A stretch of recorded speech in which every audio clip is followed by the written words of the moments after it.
42 floors up, a woman goes down behind a marble desk. Nobody hears it, but a man with a stapler in his hand and $30 in his wallet. He kneels. He reaches for his phone, and she catches his wrist. Her nails go into his skin. No color in her face, no air in her lungs, and still that grip like something that has been holding on for 20 years and does not know how to stop. No ambulance, she says. Not the stock. That's what he thinks. That's what everyone will think. I is wrong.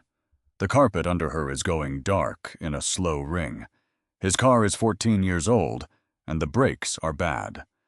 Somewhere below them, a phone rings 11 times in an empty office, and nobody picks it up because there is nobody left to pick it up. She says a name. It isn't his. Blood on a boardroom carpet is a very specific color. Not red, not the red you're thinking of.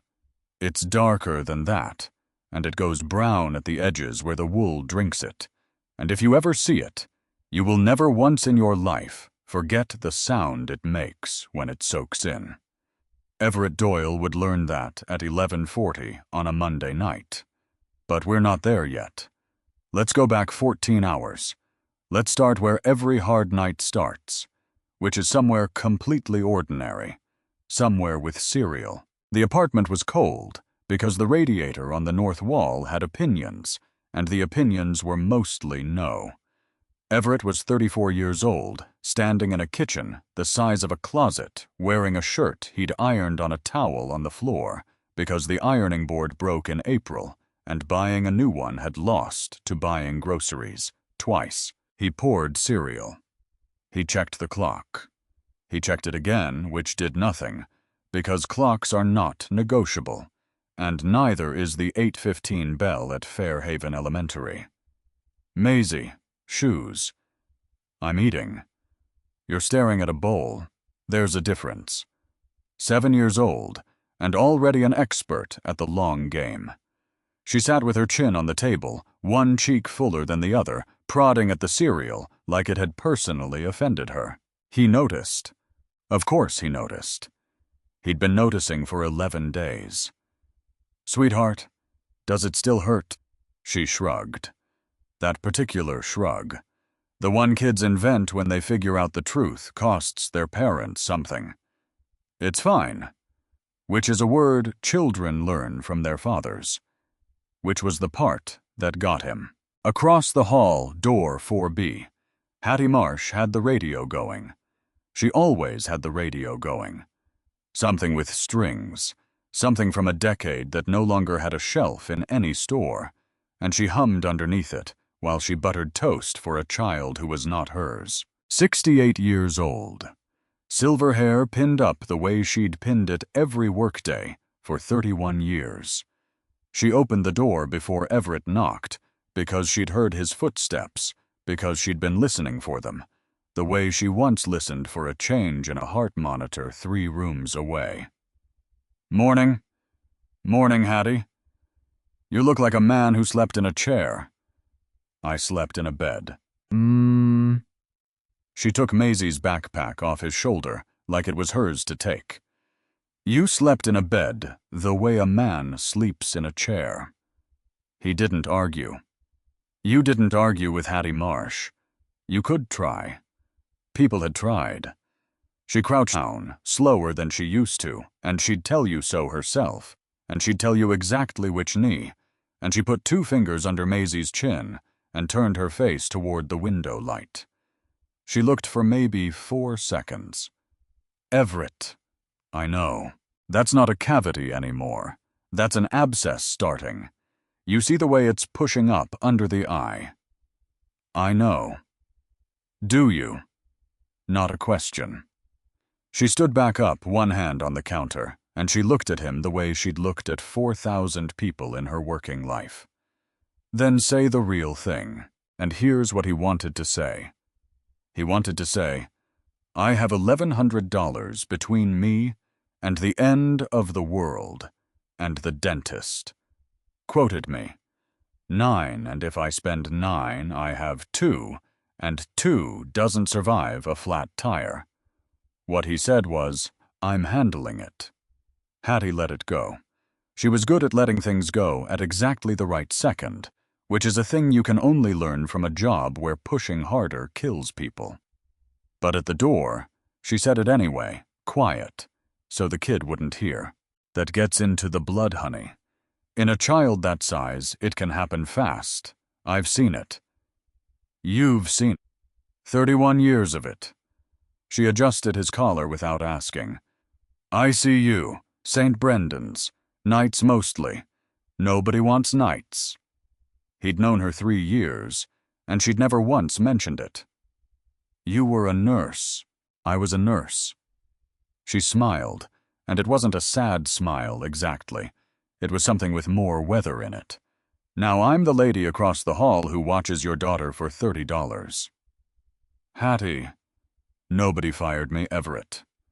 She patted his chest, twice done with the conversation. They just stopped calling. 40 blocks north and 42 floors up, a woman was throwing up in a private bathroom, with the water running, so nobody would hear it. Rosalind Thayer. Russ to exactly no one, because there was no one. 42 years old. Chief Executive of Thayer Meridian Group. 9,000 employees, 4 continents, and a bathroom mirror. She wouldn't look at until she'd rinsed her mouth and fixed her lipstick and arranged her face back into the face they were expecting. The pain had a shape now. That was the new part. For a year, it had been a fist. Now it had edges. She swallowed 2 of the tablets Dr. Grant Holloway had prescribed. Prescription strength. Take with food, he'd said 18 months ago in the tone of a man doing a favor. She hadn't taken them with food in weeks. There hadn't been food in weeks. The board meeting ran 90 minutes, and Roland Pruitt did not blink for any of them. 63. Silver. A voice like a door, closing in a house you don't live in. He'd been on the Thayer Meridian board since before she was CEO, and he'd been waiting since before she was CEO, and men like that don't get impatient. They get comfortable. You look tired, Rosalind. I'm fine, Roland. Of course. He tapped the agenda with one finger. Thursday's earnings call. The street will want to see you steady. They'll see me steady. They'll see something. He smiled. I do hope it's you. She held his eyes until he looked at his papers. She'd learned that trick at 31, and it had never failed her. It didn't fail her that morning. It just cost more than it used to. Now about the 32nd floor after 9 p.m. The building keeps breathing. That's what nobody tells you. The air handlers cycle.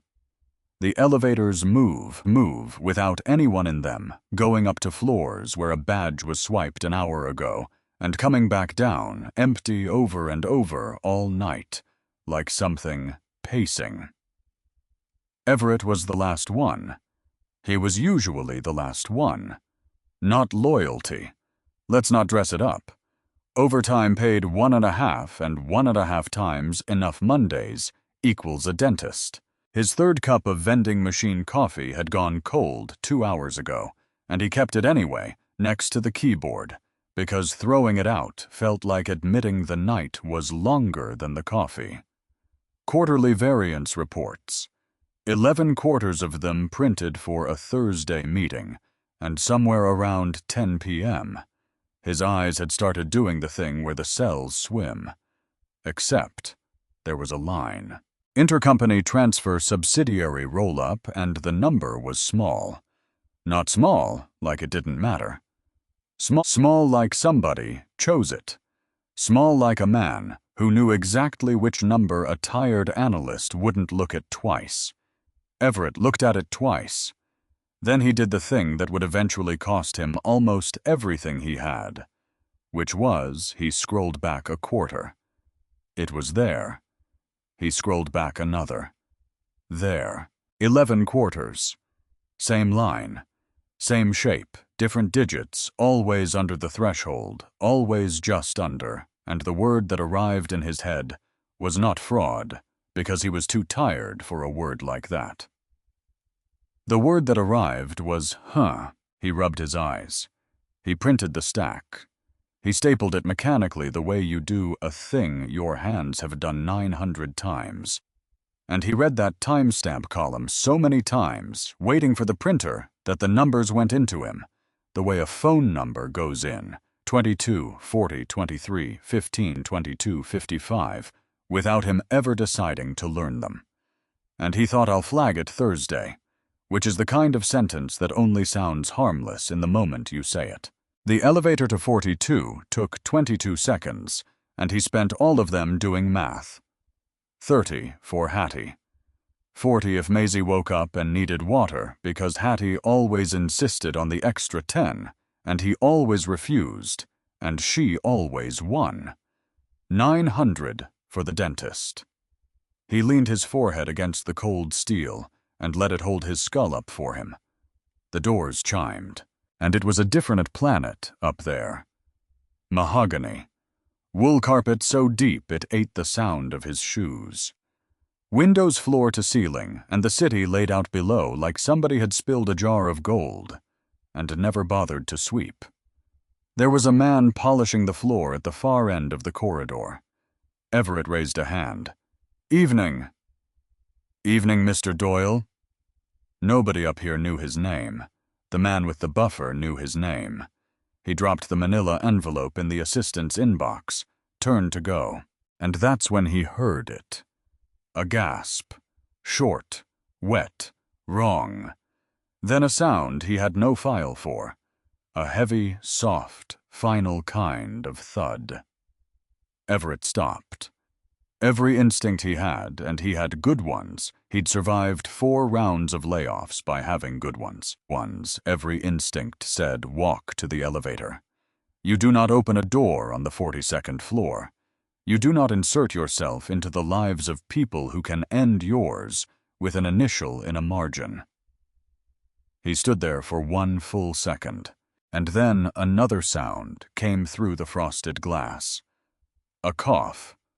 But not a cough. Something tearing loose in a chest. His hand was on the door before his brain filed the paperwork. Hello. Rosalind Thayer was on the floor behind a desk that cost more than his car had cost new. Curled on her side, knees to her chest, charcoal blazer bunched up around her shoulders like something had grabbed her by the collar and dropped her. Both hands clamped over her stomach. Ms. Thayer. He got closer, and his heart went somewhere up behind his teeth. She didn't look like the woman whose name was on the building. That was the thing. That was the thing he would remember for the rest of his life, longer than the blood, longer than the sirens he never called. She looked small. Her face was the color of dishwater and shining with a sweat that had nothing to do with heat.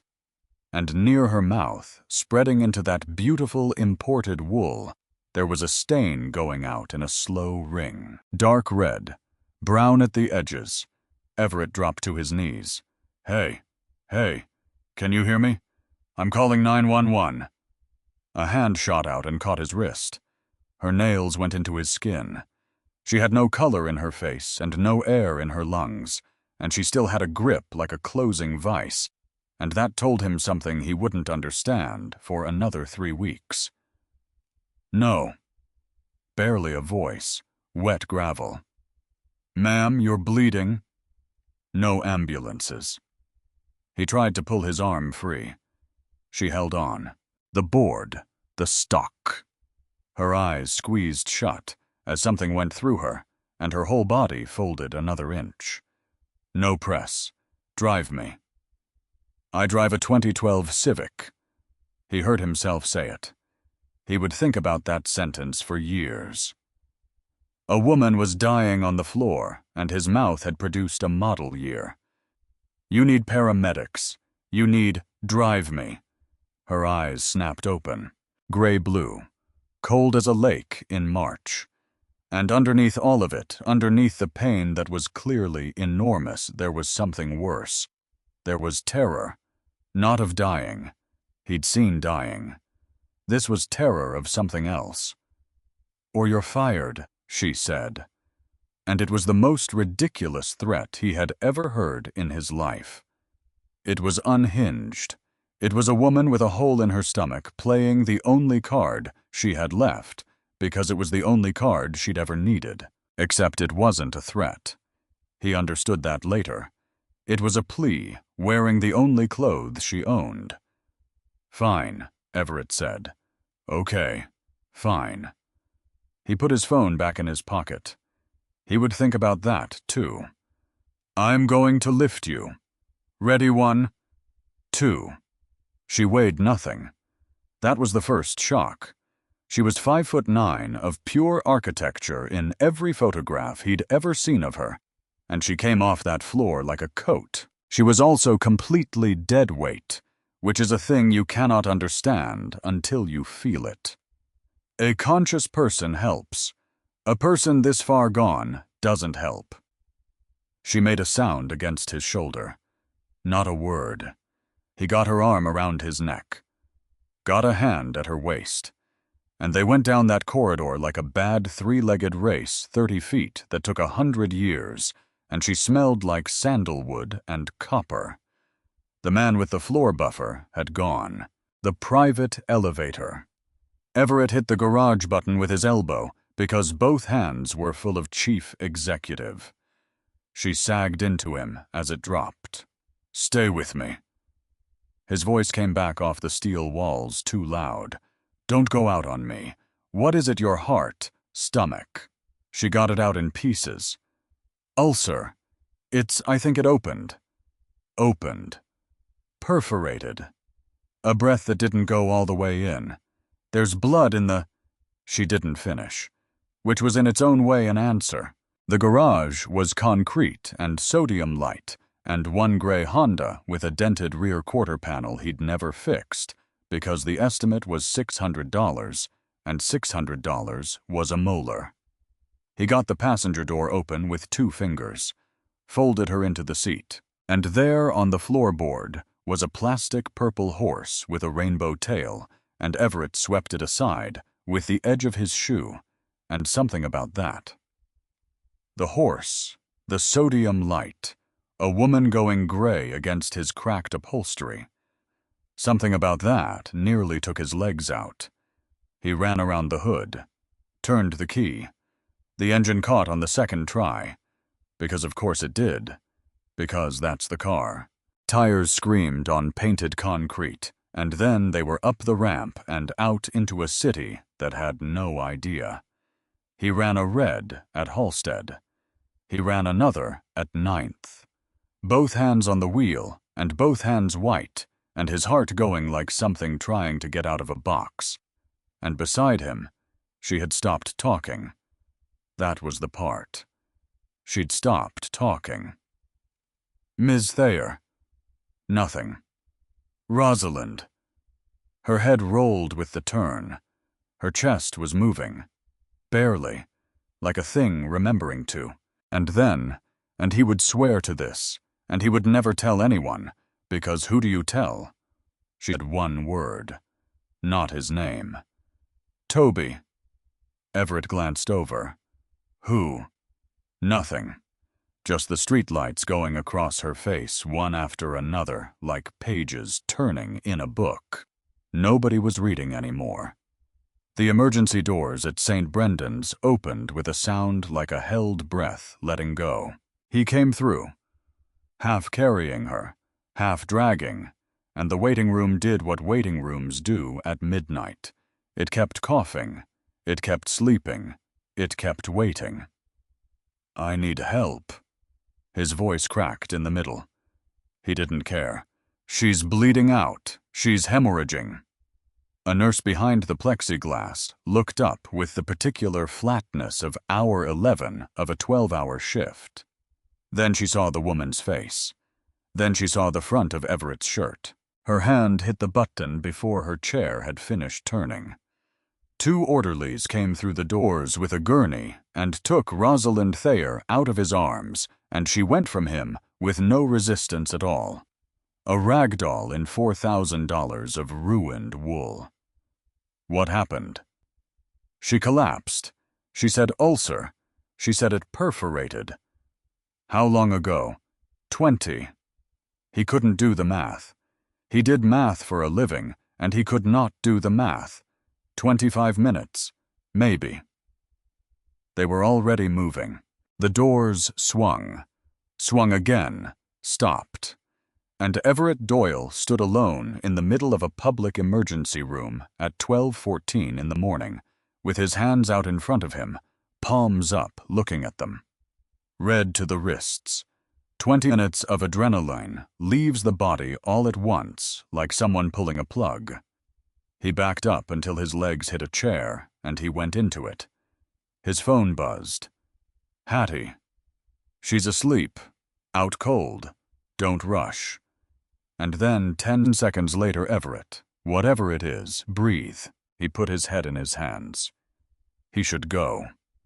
That was the correct answer, and he knew it. And any reasonable person in that waiting room would have told him so. He was an employee, not a friend, not family. He did not know this woman's middle name. He did not know if she had a dog. He had done the thing. The thing was done. Except he'd sat in a chair like this one before, in this building on the 4th floor for 4 months. And he'd learned something in that chair that he had never once said out loud.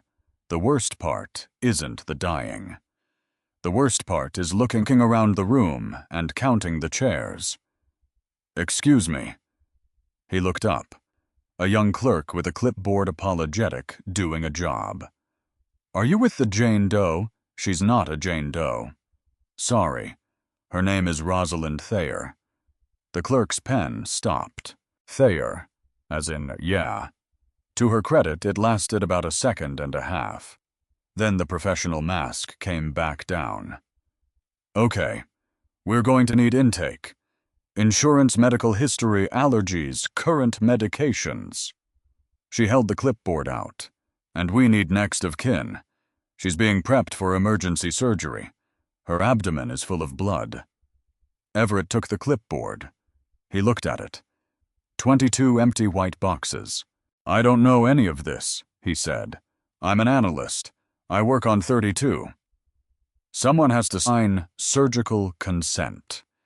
If she can't, we need her healthcare agent or a family member. The clerk's voice softened just slightly. Can you call her husband? Her parents? I don't think there's a husband. Anyone. And Everett Doyle sat there with a pen in his hand, and no idea that the next 10 minutes were going to break something in his chest that would never quite set right. I'll find someone, he said. He didn't find anyone. He looked her up on his phone, which felt obscene, and her page listed no spouse. Both parents deceased. A brother, 1 line, no dates. He called the after-hours line for Thayer Meridian HR. A recording thanked him for calling and invited him to leave a message during normal business hours. He called her executive assistant's desk. It rang 11 times, and then it just stopped the way phones do when there is nothing on the other end at all. He tried the main switchboard. A recording. He sat in a plastic chair at 12:41 on a Tuesday morning with a phone at 9% battery, and it landed on him all at once, the whole weight of it. 9,000 employees, 4 continents, half the skyline out that window with her name across the top of it. And there was not one single human being on this earth whose phone would ring for Rosalind Thayer tonight. He scrolled to the bottom of his contacts. He called the only person who always picks up. She answered on the second ring, and her voice had no sleep in it at all, because 31 years of night shift does something permanent to a person. Everett. Talk. Hattie. His voice came out wrong. I don't know what I need. Where are you? St. Brendan's. Emergency. A pause. Half a second. Then Hattie Marsh's voice changed into something he had never heard from her, something with the whole weight of a different life behind it. Steady low and absolutely without fear. "Okay, honey, listen to me. Is the patient breathing on their own?" And Everett sat up in that plastic chair because he had just realized he'd been living across the hall from the only person in this entire city who was going to know what to do. Yes, I think. She was, when they took her." "Don't think. Did you see her chest move?" "Yes." "That's good, honey. Now, who is she? Rosalind Thayer." A pause. Just long enough to hear a radio being turned off 40 blocks away. "The Rosalind Thayer. The one whose name is on the building." He heard a drawer open. He heard keys. And who's sitting with her? Nobody. Everett. "Hattie, there's nobody. I called HR. I called her assistance line. It rang 11 times, and it just quit ringing." His voice went somewhere he didn't authorize. "She's got 9,000 employees, and I'm standing here holding a clipboard with 22 blank boxes on it. And I don't know if she's allergic to penicillin." Silence. Then, "I'm sending Maisie to Dolores in 4C. She's up anyway, she watches those courtroom shows till 2. Zipper. Coat. The 19 runs every 40 minutes this time of night. 26 minutes once I'm on it." Hattie. "It's 1 in the morning. Morning, you don't have to." Everett Doyle. Very calm. Very final. "I spent 31 years walking into rooms where nobody wanted to be. I'm not going to start sitting them out at 68. Click. And he stood there in the middle of a public emergency room with a dead phone line against his ear, and for the first time in 3 hours, he felt the floor come back up under him. They came for him at 10 to 1. A doctor pushed through the double doors and scanned the room the way you scan for a face you've never seen. Which is to say, she was looking for whoever looked worst. She found him immediately. "You brought in Rosalind Thayer?" "Yes." "Dr. Simone Baptiste surgery." No handshake. No time. "Can you reach her family?" "I've been trying for 20 minutes. There isn't any." "There's always somebody." "Not tonight, there isn't." Something passed across the doctor's face. Not surprise. Recognition. Like she'd had this exact conversation before, in this exact hallway, about people with much smaller buildings. "Then come with me. She's surfacing, and we're losing time. She won't consent to general anesthesia." "Why not?" "She's asking for you." Everett's feet did not move. "She doesn't know me." "She knows your name," Dr. Baptiste said. "Right now, that's more than she knows about the rest of us. Move." Trauma Bay 3 was too bright. That's the thing nobody puts in the movies. The light. It comes down from directly overhead, and it has no mercy in it at all. Her blazer was gone. Cut off her and lying on the floor in 2 pieces like something shed. The blouse, too. In its place, a paper-thin gown printed with little blue diamonds. The exact same gown as the man coughing in Bay 1, and the teenager crying in Bay 4. And there was something about that, the great flattening of it, that put a hand right around Everett's throat. Ivy lines in both arms. Her hair had come loose. There was blood dried at the corner of her mouth that nobody had gotten to, yet because they were busy keeping her alive. And that was the right order of priorities, and it still made him want to reach for a tissue. She looked older here.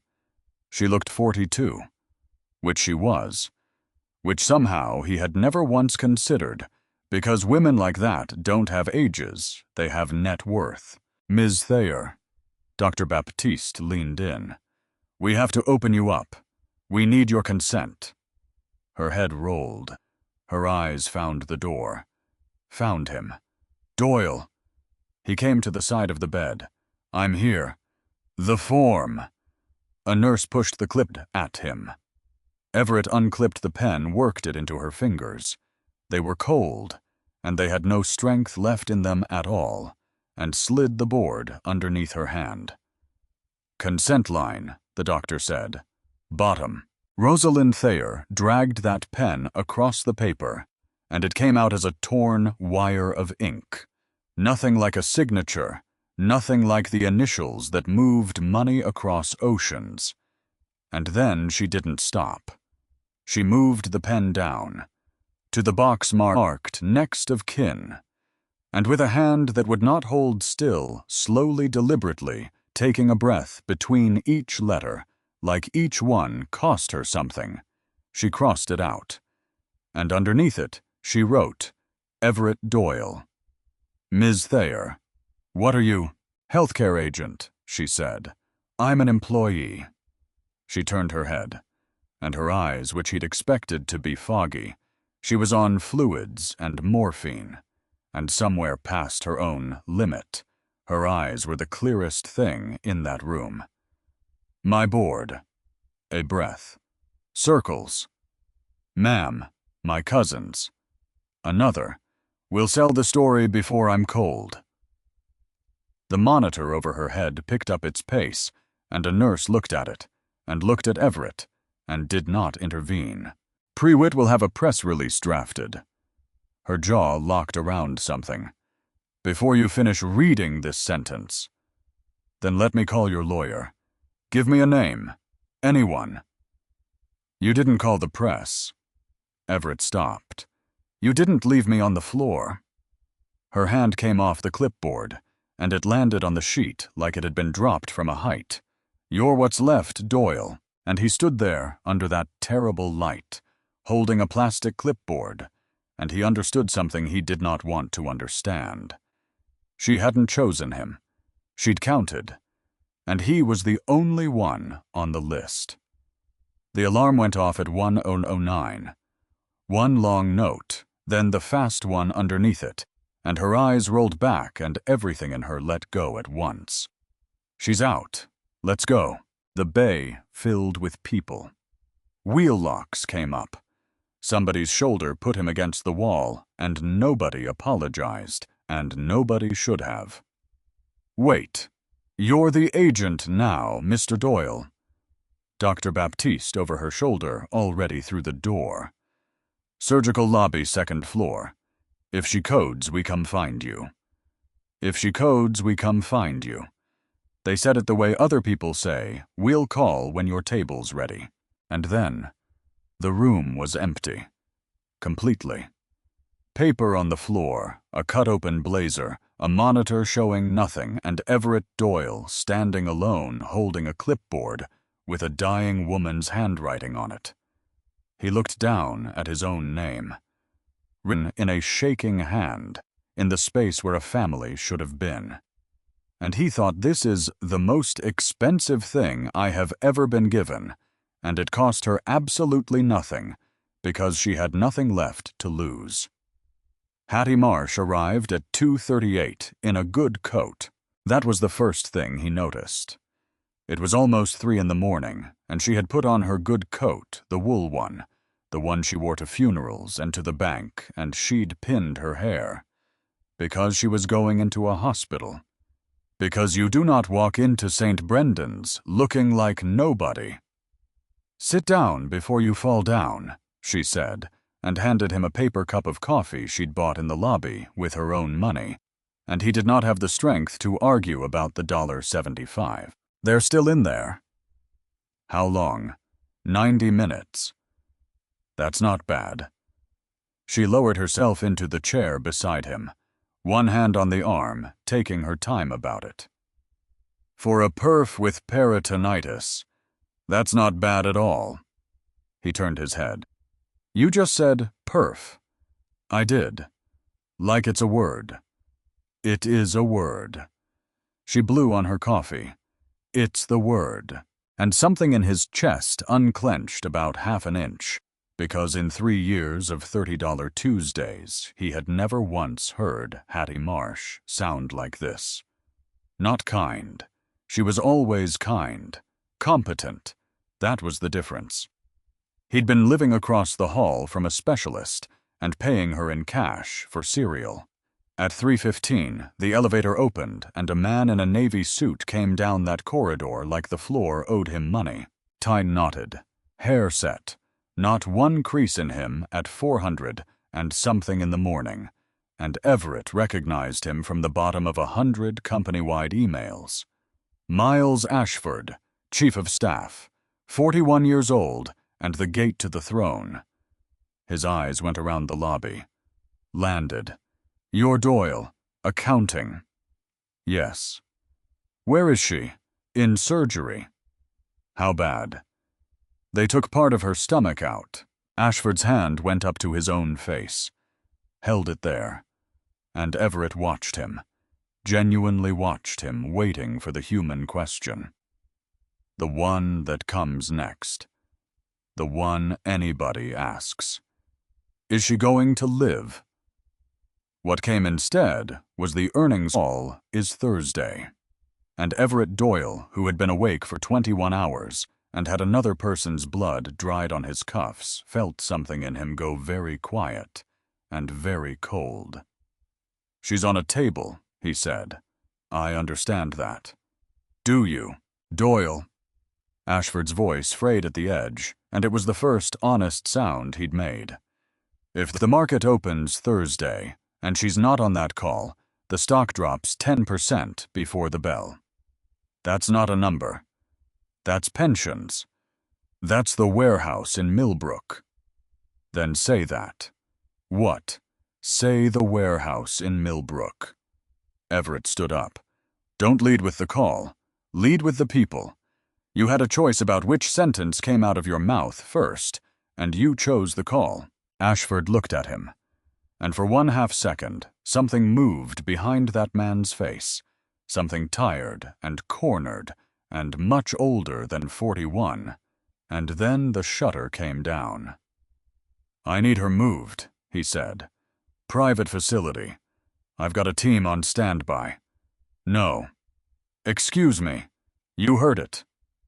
The doors opened at 4:05, and Dr. Baptiste came through, pulling the cap off her head. Ashford was on her before she'd cleared the frame. Dr. Miles Ashford, Chief of Staff to Ms. Thayer. I need her stable for transfer. I have a... Who's Everett Doyle? Ashford stopped. That's me, Everett said. And Dr. Baptiste walked around Miles Ashford like he was a chair. The perforation was full thickness. Gastric contents had been leaking into the abdominal cavity for... She checked something on the tablet, then didn't bother. Longer than a few hours. Severe peritonitis. We did a partial gastrectomy. Took the damaged portion, washed out the cavity, left 2 drains in. Is she alive? She's alive. She's critical, but she's stable. The doctor's voice didn't soften, which was somehow the kindest thing about it. The next 24 hours decide it. We're watching for sepsis.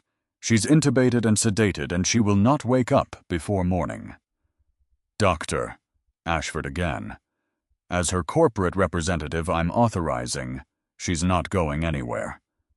I have a medevac. Then you have an expensive helicopter. Dr. Baptiste finally turned to him. Moving that patient tonight would kill her. And your titles are not interesting to me. That woman wrote a name down before she went under, and it wasn't yours. Until a court tells me otherwise, Mr. Doyle is what this patient has. And I'm not waiting on a court. Miles Ashford turned around. Slowly. You coerced her. Everett didn't move. She was delirious, and you put a pen in her hand. She was lucid. You have no idea what you've walked into. She knew exactly what she was doing, Everett said, because she knew if she gave it to you, there'd be an interim leadership memo drafted before they closed her up. He nodded at the phone in Ashford's hand screen, still lit. Which is what you were doing when the doctor came through that door. Ashford's jaw shut. The accusation landed. You could watch it land. But here's the part. Everett would think about later, at 3 in the morning, weeks from then Isles Ashford didn't deny it. He just looked for 1 second, like a man who had been drafting that memo with a gun, somewhere off camera. He left. The elevator took him. And Hattie Marsh, who had said nothing for 12 straight minutes, spoke up from her chair. That man's frightened. That man's a shark. She was watching the closed elevator doors the way she'd once watched a monitor. Sharks don't sweat through a good suit, honey. They let him into 412 at 7. He'd had 40 minutes of sleep with his neck at an angle that would bill him for it later, and Hattie had gone home at 5 to get Maisie to school, because somebody had to, and it was never going to be him that morning. The ICU at dawn is the quietest place in America. Ventilators sighing on their cycle. Monitors ticking. A nurse's shoes somewhere far off. And gray light coming up through the blinds, laying itself in stripes across a bed. The breathing tube had come out an hour before. Just a nasal cannula, now that thin little clear line which somehow looked worse because you could see her whole face, and her whole face had nothing left on it. No makeup. Bruising at both wrists where they'd worked. Dark hair tangled flat against a white pillow. Everett sat in the corner chair with a styrofoam cup he was holding for the heat, and not the coffee. And he watched a stranger breathe. It is a strange intimacy, guarding someone who doesn't know you're there. You don't get to put it down, just because it isn't yours. Just past 8, her brow moved. A dry sound came out of her. Everett set the cup down and got to the rail. Her eyelids came up in stages, fighting the sedation, losing, trying again. They opened. Gray-blue, unfocused, sliding across the ceiling tiles, 1, 2, 3. And then they found him, and stopped. She looked at him for a long moment. He watched confusion turn into memory, turn into a wince as she tried to shift her weight, and the drains reminded her not to. Don't move, he said. You had surgery. They took part of your stomach. You're in the ICU at St. Brendan's. She swallowed. Her throat clicked. Water. There was a cup of ice chips on the tray. He took the little plastic spoon, got 2, and brought them to her lips. She closed her eyes as they melted. The chief executive of Thayer Meridian Group being fed ice chips by a man from the 32nd floor. Thank you, she whispered. You're welcome. He set the cup down.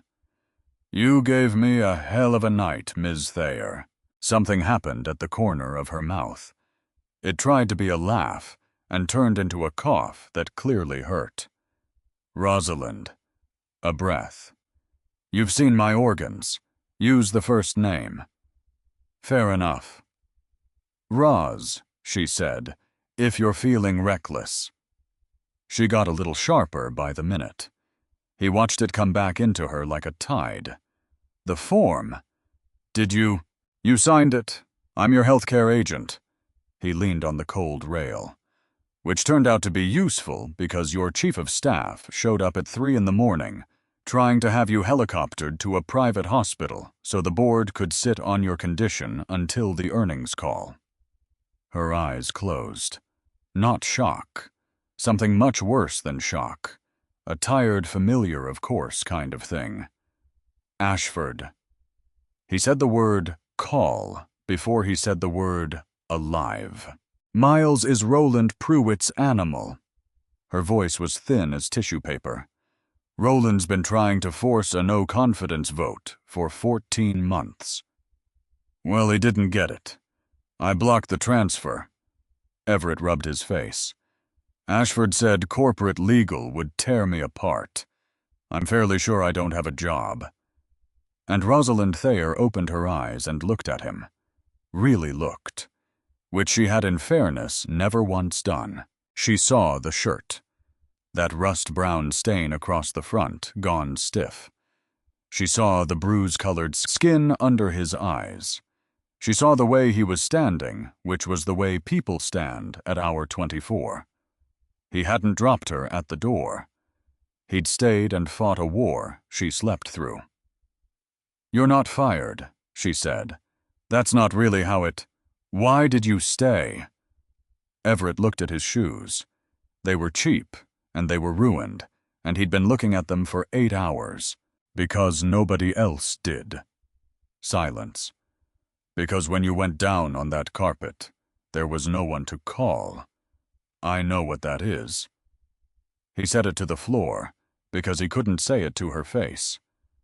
"I'm a widower. 3 years. If something happens to me, it's my daughter and a phone that doesn't ring. So." He shrugged.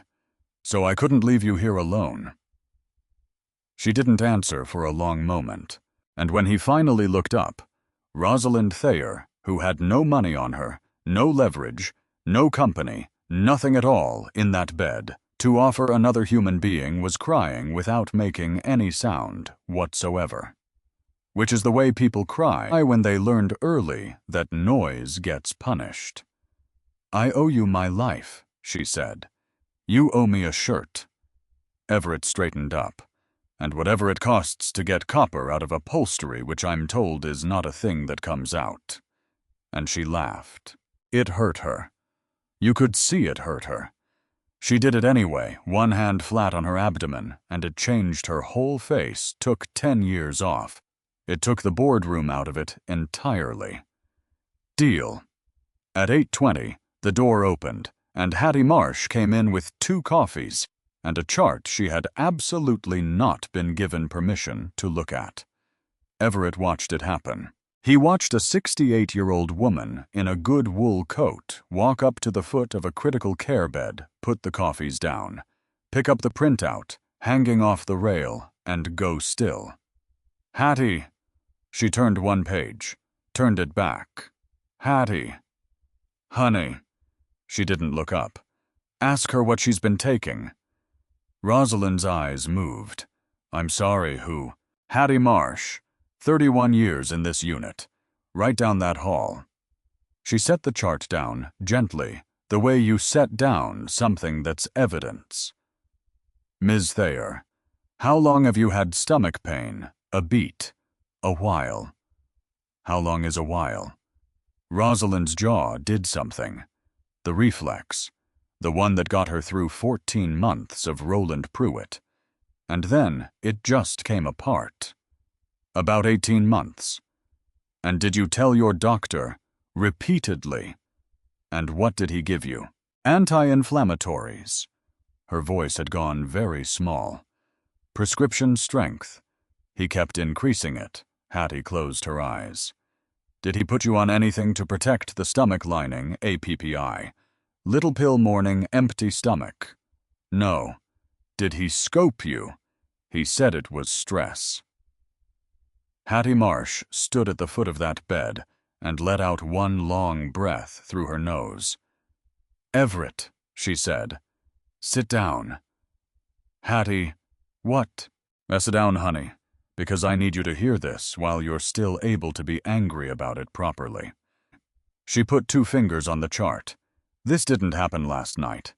This took a year and a half. High-dose anti-inflammatories, no gastric protection, no endoscopy, on a woman who kept saying, 'It hurts.'" The room got very quiet. "That's not bad luck," Hattie said. "That's not stress. That's not a busy executive who ate wrong." She looked at Rosalind Thayer. "Somebody watched this happen to you." Nobody spoke. Somewhere down the corridor, a ventilator sighed. And then Everett and he would never fully understand why. Except that his brain files things, and his brain had been filing things all night, said Roz. "Who recommended your doctor?" She didn't answer right away. He watched her go back through it, watched her hit it, watched the exact second it landed, because it landed on her face like a hand. "Roland," she said. The door opened at 8:47. not a knock. The door just came open the way doors come open for men who have never in their lives waited on the other side of one. Roland Pruitt filled the frame in charcoal gray, silver-headed, 63 years old, and entirely comfortable. Behind him, Miles Ashford, who would not look at anyone. Behind Ashford, a third man with a briefcase, and that briefcase told you everything you needed to know about the next 4 minutes. Rosalind. Pruitt's voice was made for rooms much larger than this one, and he used all of it. A tragedy. Truly. The monitor above the bed ticked up. 88.94. But the market opens in 43 minutes, and we have a company to protect. The lawyer set the briefcase on the rolling tray table and snapped it open, produced a stack of paper, produced a heavy gold pen, and laid it across the top like a garnish. Mr. Doyle. Not a question. The healthcare designation you're holding was written on an intake form by a patient in extreme physiologic distress on morphine minutes before general anesthesia. That isn't an advance directive. It's a scribble. It's signed. So are a lot of things. The lawyer smiled. This is a declaration of incapacity. It's a continuity instrument. It moves the chief executive's voting authority to the board on a temporary basis until Ms. Thayer recovers. Entirely standard. 108. Everett looked back at the bed. Rosalind Thayer had the sheet in both fists, knuckles white through the skin, and her eyes were on the ceiling, fixed there, because she could not look at the men who had come to take her life's work off her while she still had drains in her body. She'd built this thing from nothing. She'd given it everything else she had, and they were here before 9 a.m. Standard, Everett said. Standard. Then why not Friday? Why not last month? Why not any of the 400 board meetings where she was awake? Miles Ashford spoke to the wall. We have a fiduciary duty. You have a patient with a heart rate of 110. Doyle, my duty is to her. Everett set his feet. And until a judge says different, I decide who's in this room. You three are a medical risk. You're leaving. Roland Pruitt's eyes narrowed down to something with nothing behind it, and then the civility came off all at once, like a coat. Listen to me very carefully, Mr. Doyle.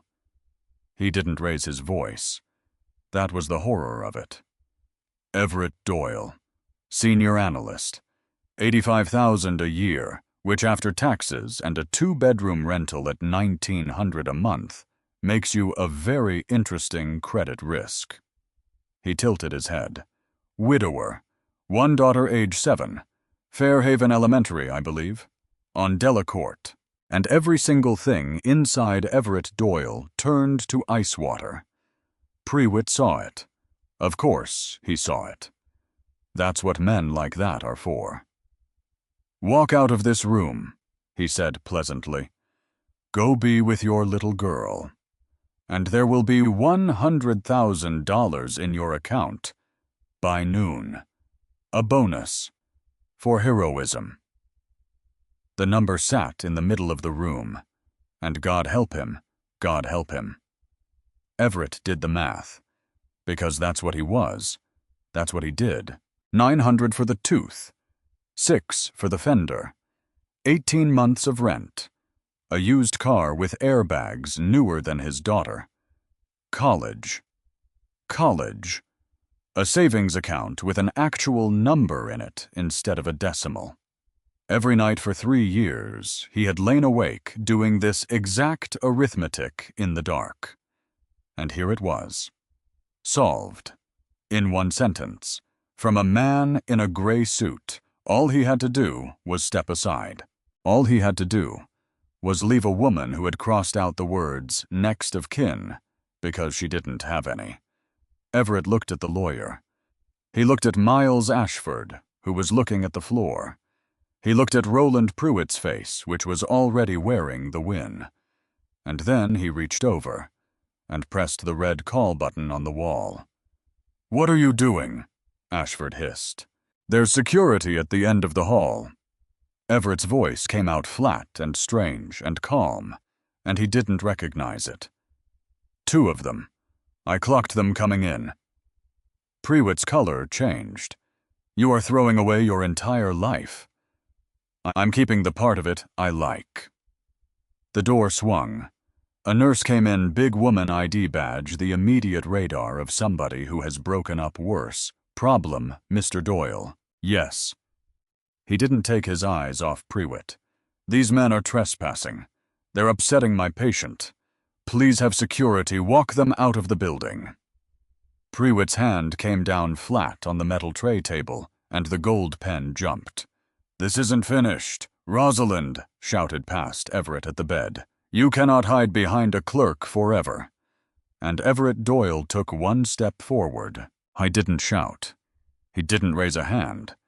He just looked a man with $400 million directly in the eye, with the flat, bottomless, unbreakable exhaustion of a man who had already survived the worst thing that will ever happen to him. "Get out," he said. They went. The heavy glass door swung shut and sealed the quiet back in, and Everett stood there with his hand starting to shake as all of it drained out of him at once. He had just detonated everything. No job, no reference, no net, a $900 tooth in his daughter's face, and a man with unlimited money, now personally invested in his ruin. "Doyle." He turned. Rosalind Thayer was watching him, and the tears in her eyes had nothing to do with the incision. "He threatened your child," she said. "He offered you money." "Yeah. And you stayed." Everett sat down in the chair. Hard. "I'm just very bad at office politics." She looked at the ceiling for a while. Then she said quietly, "They'll fire you before lunch." "Probably.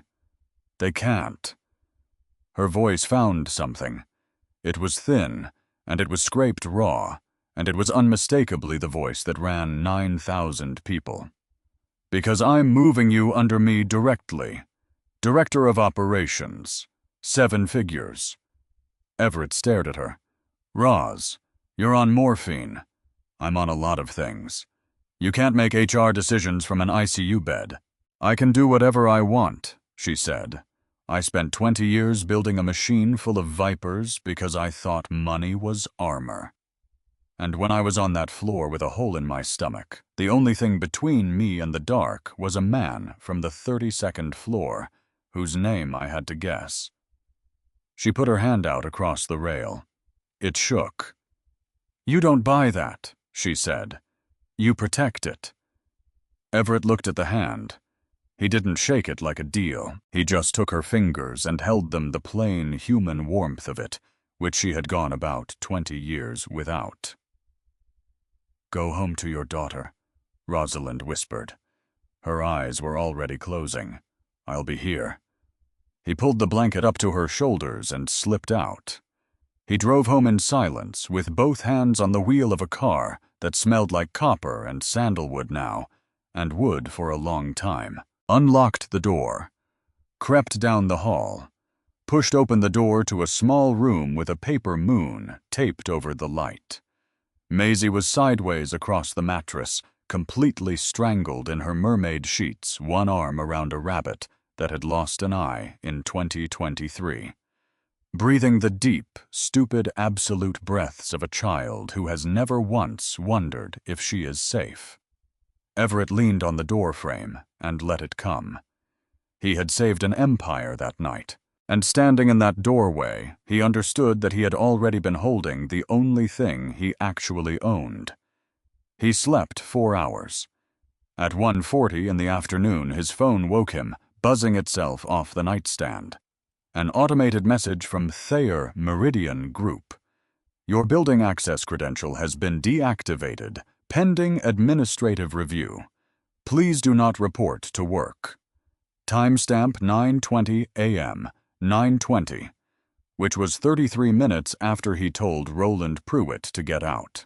And below it, one more notification. An email. Subject line 3 words, notice of petition. Everett sat up in the dark of a Tuesday afternoon and opened it and read a sentence written by somebody who had gone to school for 11 years to learn how to write it. In the matter of the healthcare designation of Rosalind A. Thayer, the petitioner asserts undue influence by an unrelated party. That was him. That was what he was now. A party unrelated. He read the whole thing twice. Then a third time, slower, the way you read a thing, hoping the words will get tired and change. They didn't. The petition asked the court to void the designation on the grounds that it had been obtained from a woman under extreme physiologic distress on opioid analgesia by a subordinate employee with a documented financial hardship. Documented, which meant they'd pulled his file. Which meant somebody had sat at a desk and printed out his life, the 2-bedroom on Delacourt, the $1,900 a month, the 4-month hospital debt from 3 years ago that he was still paying at $80 a pop, and stapled it to an exhibit. They'd taken the worst year of his life and made it evidence against him. Except here's the part that got him. And it got him at 3 a.m. for weeks afterward. Roland Pruitt wasn't lying. That was the whole horror of it. Everett was a subordinate employee. He was in financial hardship. She was on morphine, and her hand had been shaking so badly he'd had to slide the clipboard underneath it. Every single fact in that petition was true. They'd just arranged them in an order that turned a man who ran 2 red lights into a man who saw an opportunity. And you cannot fight arrangement. You can fight a lie. Arrangement just sits there, being technically correct, while it eats your name. At 2:15, Hattie Marsh knocked twice and let herself in, because she'd had a key since the winter Maisie had croup. She took one look at his face and put the kettle on. Didn't ask. "They filed on me," Everett said. They can do that. A man can just file a piece of paper that says I manipulated a dying woman, and then it's out there. Yes. Yes, honey. She got 2 mugs down from a cupboard that wasn't hers. I watched a hospital system spend 9 months trying to prove a night nurse falsified a chart because she reported a surgeon who came in smelling like a bar. They didn't have to win. They just had to make her spend 9 months. She poured. Did she keep her job? Hattie set the mug down in front of him. She retired in 2019, she said, and she watches your daughter on Tuesdays. The story hit the trades on Thursday, which was the same day as the earnings call. Which was not a coincidence, and everybody who read it knew it wasn't, and it ran anyway. Thayer Meridian CEO, hospitalized mid-level employee named healthcare agent hours before surgery. Subheadline board sources describe grave concerns over access to incapacitated executive. And there was a photograph. Everett stared at it for a full minute before his brain would accept what he was looking at. Garage camera. Level B2. Grainy green-tinted timestamp burned in the corner, 11:52 p.m. A man in a white shirt, folding a woman into the passenger seat of a Honda Civic. You couldn't see the blood. That was the trick of it. In black and green, at 4 frames a second, a man carrying a dying woman to a car looks exactly like a man putting a woman into a car. Somebody with access to building security had pulled that footage and handed it over, and Everett sat there at his own kitchen table and understood with total clarity that there was no floor under him. The comments were worse than the article. He read 40 of them. He shouldn't have read 40 of them. That same morning, at 30, the market opened without Rosalind Thayer on the call.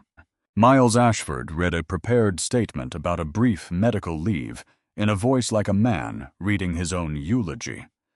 Thayer Meridian dropped 9.2% before 11. And somewhere in an ICU on the 4th floor, a woman with 2 drains in her abdomen watched it happen on a muted television, bolted to the ceiling, and did not have the strength to reach the remote. Everett got the call from HR on Friday. Real HR. A woman named Priya, who sounded like she genuinely hated the sentences she'd been handed. Mr. Doyle, this is a suspension pending review. It's unpaid. How long is the review? Paper shuffling. It doesn't say. Priya. Does it usually say? A pause you could park a truck in. It usually says, she said. So, here is what unpaid means when you are 34 years old and there is nothing behind you. It means you sit down on a Saturday morning with a legal pad and you write the actual numbers, not the ones you've been telling yourself, and you look at them. Rent $1,900, due the 1st. Hattie $30 a night, which he had already been underpaying and would not stop paying. Groceries, gas, the $80 to St. Brendan's that he had never once missed in 3 years because Marisol's bill was the last thing in the world with her name on it, and he was not going to be late on it. $1,140 in checking, and a $900 molar in his daughter's face that had gone from soon to now, while he was busy running a red light for a stranger. He sat with that pad for a long time. Then he crossed out one line and wrote a different number next to it, and the number was 0, and the line was retainer for attorney. Because there wasn't going to be an attorney. Because you cannot fight a man with $400 million on $1,140. Saturday afternoon, Maisie found him at the table with the pad. She climbed into the chair across from him the way she did one knee, then the whole operation, and put her chin on her hands. Are you fired? Everett set the pen down. Because here's the thing about not have the vocabulary to ask a good question, but it absolutely has the radar. I'm not working right now, he said. That's true. Because of the lady. Because of some men who are angry at me about the lady. Maisie considered this. She pressed her tongue against the inside of her cheek, the bad one, and winced and didn't mention it, which was somehow the worst part of the whole week. Is she nice? And Everett Doyle opened his mouth and found he had absolutely no idea. I don't know, he said. She was scared. That's the only part I know for sure. Scared of what? Of being by herself. Maisie nodded, like this was reasonable. Like this was, in fact, the most reasonable thing she'd heard all week. That's a bad one, she said. And here's the thing he'd never told anybody. Not Hattie. Not the grief group he went to twice and never again. Not his mother-in-law who called on the 1st of every month like an alarm. Marisol was in this building for 4 months. 4th floor oncology room, 4 Winetine, and he'd been there every single night. He'd learned the vending machine. He'd learned which chair reclined and which one lied about reclining. He'd learned the name of every night nurse and the way the light came up gray through those blinds at 6:10. 4 months. Every night. Except one. Because they'd sent a warning about his attendance. Because 11 absences was the line, and he was at 11. Because he had a daughter who was 4 years old, and a wife who was dying, and a job that was the only thing standing between those 2 facts and total catastrophe. So on a Tuesday in March, he went to work. And she went at 4:50 in the morning while he was asleep in his own bed, 40 blocks away, with his phone face down on the nightstand, because he'd needed one night of not hearing it. He got there at 6:15. The room was already turned over. The bed was already made. That's what he remembers. Not her face. The made bed. So when people said, "You're a good man, Everett. You stayed with that woman all night. That's a good man." No, that's not what that was. That was a man paying somebody back who wasn't there to collect. She told him about Toby on day 11. He'd started going in the evenings. He wasn't allowed in the tower anymore, but St. Brendan's is not a building anybody had banned him from, and until a judge said otherwise, his name was still ink on paper. She was sitting up by then. Barely. They'd moved her to a step-down room with an actual window. She looked terrible in a completely different way. The swelling had gone and taken everything with it, and what was left was a very thin woman with gray at the temples that no one had been paid to cover in 3 weeks. "You said a name," Everett said. "In the car." She went still. "Toby." The heart monitor didn't move. She'd gotten too good at that. "Tobias," she said. "My brother." "You don't have to." 21. She was looking out the window. "Motorcycle. Some kid ran a light on Delacourt and 9th, which I understand is not far from where you live." Everett didn't say anything. They took him to a hospital 2 states over, and he was there for 6 hours. Her voice had no color in it whatsoever. It was a woman reading a ledger. 6 hours, awake for 4 of them. Roz. "I was in a hotel room pitching a Series B." She reached over very slowly and adjusted the blanket over her knees, and it took her a while. "And I had turned my phone off. Because you do that. Because you're 26, and you have 1 shot, and the partners don't like interruptions." "Roz." "There were 9 missed calls when I turned it back on." She finally looked at him.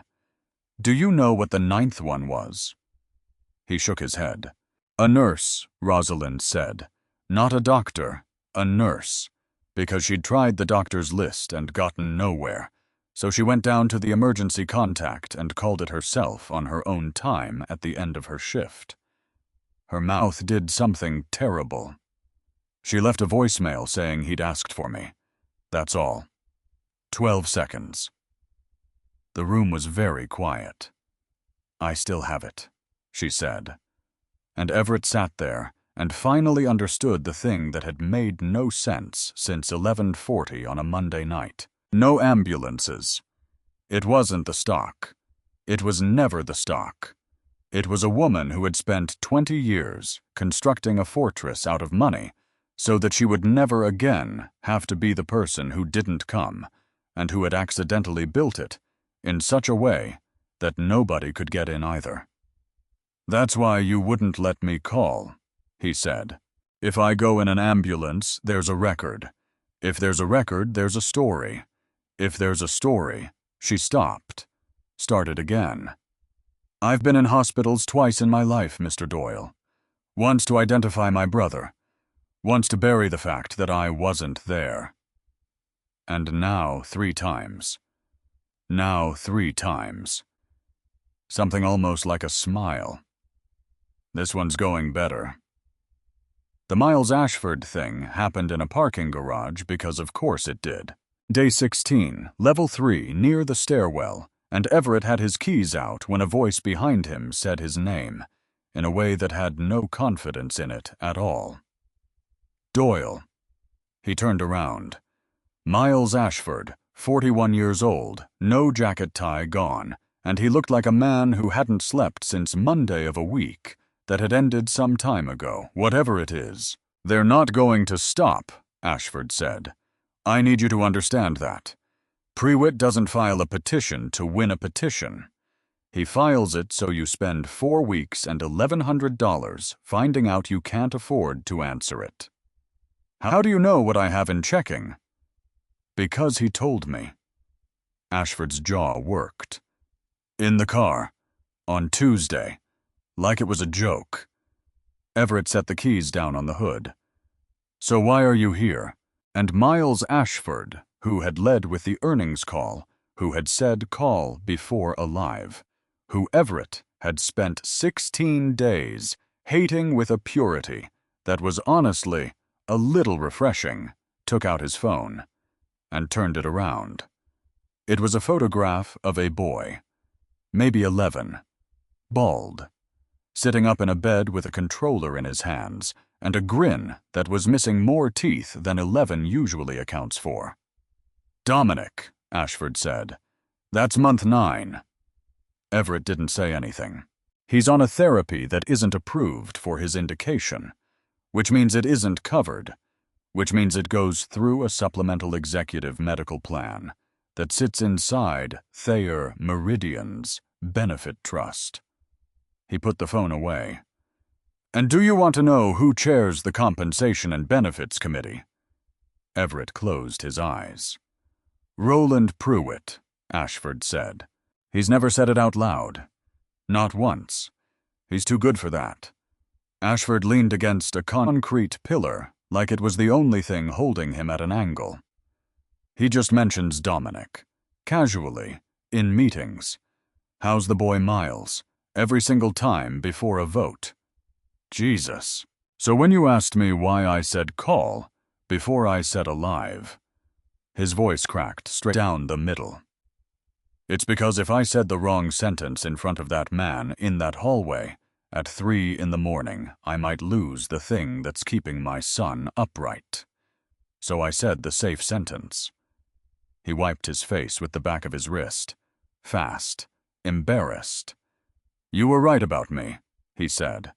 "I just want you to know I wasn't always this."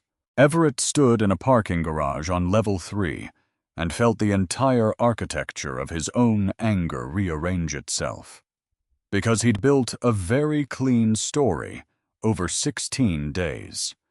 Good guys, bad guys, a shark in a Navy suit. And it turned out the shark was a father doing exactly what Everett would have done. Exactly. Down to the syllable. "How long have you had the emails?" Everett said. Ashford looked up sharply.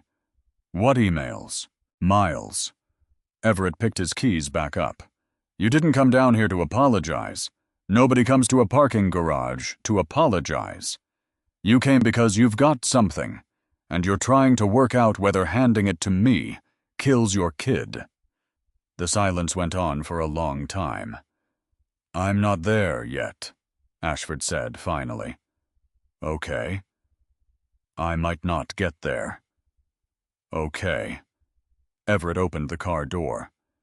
"When you do," he said, "you know where I live. It's on the exhibit." Day 17 was the rain. It had been coming down since noon, the flat gray, endless kind that turns a Thursday into a hallway, and Everett was standing outside the main entrance of St. Brendan's at 2:40 in the afternoon, arguing with a woman at a desk who had a printout and a job and absolutely no interest in his opinion. "Sir, I can't let you up. I'm the healthcare agent. There's a legal hold on the designation. Until it's adjudicated, the hospital's counsel has advised. She had a fever this morning. I was on the phone with her at 9, and she couldn't finish a sentence. Sir. Her white count is up. I'm not guessing they told me. Sir. And behind that desk on a screen, he could not see a line went from Thayer R, room 428, to Thayer R, OR2, and a code went out on somebody else's pager, and a woman he'd carried down a hallway in his arms went back under a knife for the second time in 17 days. Sepsis, post-op abscess. And Everett Doyle stood in the rain on the wrong side of a sliding glass door. He was still standing there at 3:04 when his phone rang. Fairhaven Elementary. He almost didn't answer. That's the part that wakes him up at night, still now. He almost didn't answer because his hands were shaking and his brain was full of the word sepsis, and he had exactly enough of himself left to hold one emergency. He answered. "Mr. Doyle, it's Angela in the front office. I just wanted to confirm the pickup change for Maisie." Everything in his body stopped. What pickup change? The papers. We have an authorization on file. Faxed this morning. There's a gentleman here now. He's got photo ID, it's all. Do not release my daughter. Sir. Angela, listen to me. His voice came out somewhere down around the bottom of the world. I did not authorize anything. Do not let her out of that office. The paperwork is a rustle. Fear entering a voice in real time. Sir, it's on letterhead. It's got your signature. Read me the name. I'm sorry. The name on the authorization. Read it to me. A pause. Grant Holloway, Angela said. It says he's a family physician. And Everett Doyle stood in the rain outside a hospital where a woman was being cut open on the 4th floor, and heard the name of the doctor who had spent 18 months handing Rosalind Thayer high-dose anti-inflammatories with one hand. Grant Holloway. They hadn't sent a stranger. They'd sent someone with credentials. Someone whose ID would scan. Someone a school secretary would look at and think, well, he's a doctor. They'd sent someone plausible, because that's how these men work. They don't kick the door. They walk in the front with a laminate. Angela, Everett said, and he was already running. Take Maisie into the nurse's office and lock the door and call the police. Not the resource officer. Call 911. Sir, I really don't think I need you to say this exact sentence to him. He was through the parking lot, soaked to the skin, keys in his fist. The police are on the way. And then I need you to watch what he does. She said it. And Grant Holloway did not argue, and did not explain, and did not wait. He walked back out through those double doors and got into a car that was not registered to him, and was gone from the lot before the first cruiser turned onto Delacourt, which told the police almost nothing, which told Everett Doyle everything, because an innocent man argues, because an innocent man stands there and says there's been a mistake, and produces a phone number and asks to speak to a supervisor. A man with a fraudulent letterhead in his coat pocket walks. Everett got to the school at 3:31. Maisie was sitting on the padded bench in the nurse's office, swinging her legs, holding a juice box like a hostage negotiator. He went down on his knees on that linoleum and pulled her in, and did not say a single word for about 40 seconds. Daddy, you're wet. I know. You're getting me wet. I know. Are you crying? It's rain, Everett said into his daughter's hair. It's rain, baby. Hattie Marsh got into the ICU that night at 8:40. Not with paperwork. There wasn't any paperwork. The designation was frozen, and the hospital's lawyers had gone home for the day and left instructions. She got in because she was standing at a nurse's station in her good wool coat, 68 years old, waiting to be told no for the 3rd time, and a charge nurse came around the corner, stopped dead, and said, Hattie, Charmaine, Hattie Marsh, hello, sweetheart. And Charmaine Ellis, who was now the night charge nurse of that entire unit, put a hand over her mouth. You taught me to start a line in 2004, she said. I was crying in the supply closet on my 3rd shift, and you brought me a graham cracker and made me do it on an orange until I stopped shaking. I remember the orange. You remember the... Charmaine laughed, and it broke in the middle. Hattie Marsh looked down the hall toward room 428. Charmaine, there's a woman in 428 with no family, and her agent's locked out on a legal hold. She's going to wake up from a second surgery in the dark, and there is not going to be one human being in that room. Charmaine Ellis was quiet for exactly 2 seconds. You want a chair, she said, or you want a chair that reclines. So that's how it went. At 2 in the morning, Rosalind Thayer surfaced out of anesthesia for the 2nd time, in 3 weeks, into a dark room with a tube in her nose and no idea what day it was. And there was a hand on hers. An older hand, dry and warm, and steady thumb moving slow across her knuckles, the way you do for a frightened animal. "There you are," said a voice she didn't know. "Easy, honey. You're at St. Brendan's. It's early Friday morning. You had a second surgery, and it went fine. My name's Hattie." Rosalind couldn't speak. Her throat was raw from the tube.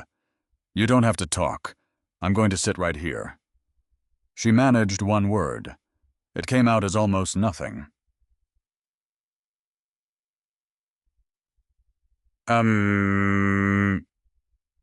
Why? And Hattie Marsh, 31 years of nights, retired unemployed, $30. A Tuesday leaned in close enough for the woman in that bed to hear her. "Because somebody should have," she said. Everett came up the stairwell at 6 in the morning because the elevator required a badge after midnight, and the stairwell required nothing at all, which is a thing every family member in America learns by the second week. He came around this corner on 4 and found her asleep in the chair. Good coat folded over her knees like a blanket, one hand still resting on the mattress edge through the rail. "Hattie." She came up instantly. That's the thing about night nurses. There's no grogginess. There's no, "Oh, where am I?" There's just on. "She's fine. Temp's down. They got the abscess." She rubbed her face with both hands. "Charmaine's been running me labs like I still work here." "You slept in a chair." "I've slept in worse chairs. And before you start, I did not sit in that chair as a favor to you." "Then why?" And Hattie Marsh looked at the door of 428. "Because I've walked past that room 10,000 times, she said. And every single time there was somebody in it who thought they were the only one this had ever happened to. The state board notice came through at 9:15. Not to Everett. To Rosalind, forwarded by her personal attorney, and she was awake enough by then to read it on a tablet propped against her knees. Dr. Grant Holloway. Summary suspension pending investigation. Alleged fraudulent use of medical letterhead to attempt removal of a minor from a public school. Rosalind read it twice. Then she set the tablet down on the blanket and said in a voice that was still mostly air, "He tried to take your daughter. He tried. She's fine. She's at school. Charmin's cousin drives a patrol route past Fairhaven twice a shift now, which is not a thing I asked for, and is not a thing anybody's writing down. He tried to take your daughter, Roz." He pulled the chair over. "Grant Holloway wrote your prescriptions. You could watch it go through her. It went through her like current. That's not." She stopped. "That's a coincidence." "It's not. Everett, he's a physician. He's not. He has a practice.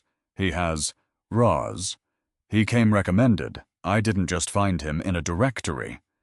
And then she heard herself. "He came recommended." And she went absolutely silent, and Everett watched the color leave a woman who did not have much color to spare, and he did not say the name because she was going to have to be the one to say it. It took her 9 seconds. "Roland gave me his number," Rosalind said, "at a dinner, in front of 11 people. He made a whole thing of it. You look exhausted. Rosalind, let me give you my man." She looked at her own hands. "He said it like a kindness. And that should have been the end of it. Because that's a motive and a means and a man, and any reasonable person would take that to a lawyer. Except a motive isn't evidence, and a suspicion isn't a filing. And Roland Pruitt had $400 million and a petition already in front of a judge saying Everett Doyle was a manipulator who preyed on a sedated woman. You bring that judge a theory that the same manipulator has also now discovered a decades-long fraud conveniently. At the exact moment he's about to lose, you don't win. You hand them the closing argument. I need paper, Everett said. Not a story. Paper. Then take the financials to the board. I don't have the financials. He rubbed his eyes. My badge died on day 1. Every system, every share drive, every archived file. I've got nothing but what's in my head, and 1 stack of variance reports I stapled at 10 o'clock on a Monday night for a Thursday meeting that never happened. You have the reports. I have the reports. He almost laughed. They're in the trunk of the Civic underneath a booster seat. They've never left my possession, and they never left that building in the hands of anybody who wasn't still allowed inside it. So he spread them on his kitchen table. 11 quarters, roughly 33 months of intercompany transfers into something called Meridian Support Services in amounts that never, not one single time, exceeded the internal review threshold. 211 transfers. $19 million. Every one of them legal on its face. Every one authorized by somebody. And the authorizations were a wall of initials and timestamps that meant absolutely nothing without a system to check them against.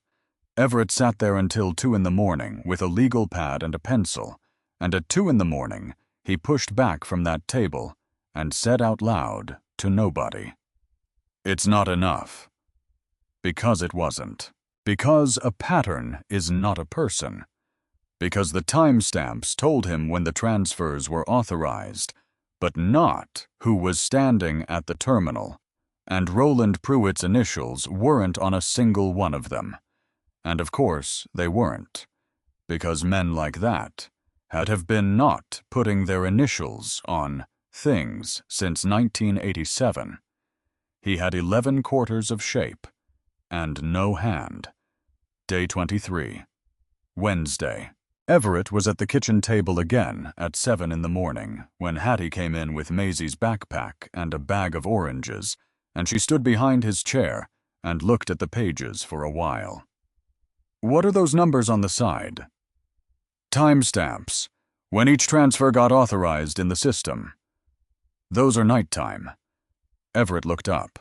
"What? Those?"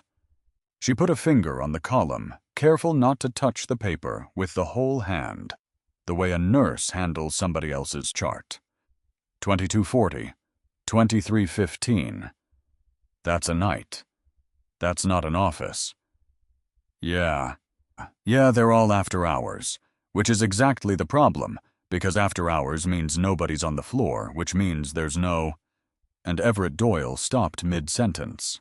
Mid-word, actually, because his brain had just handed him a picture from 3 weeks ago that he had not thought about once since.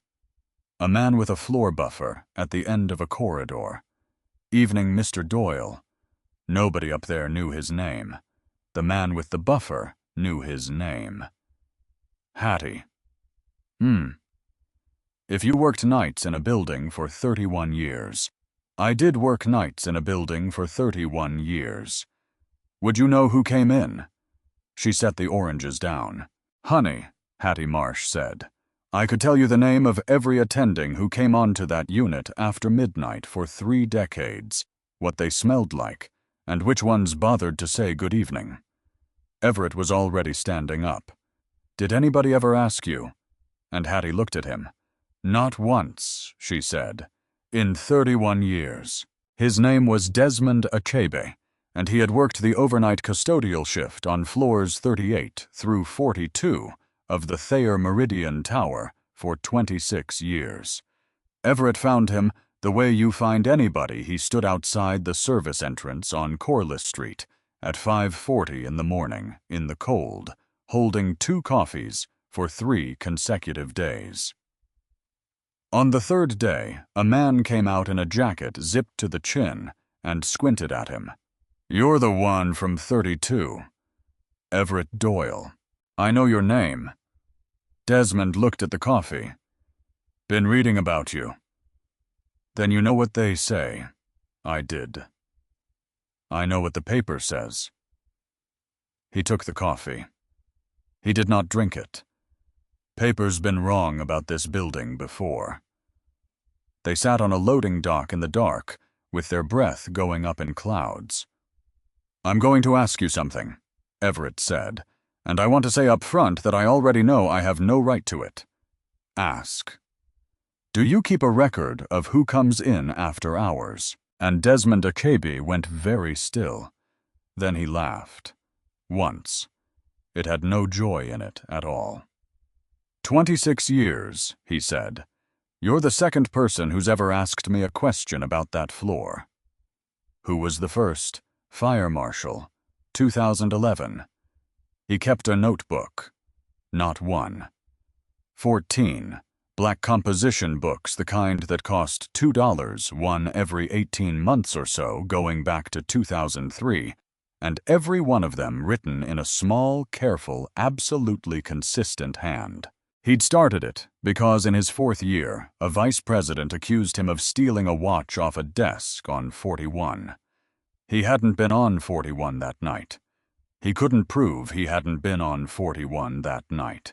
He'd spent 11 days waiting to be fired for a thing he did not do.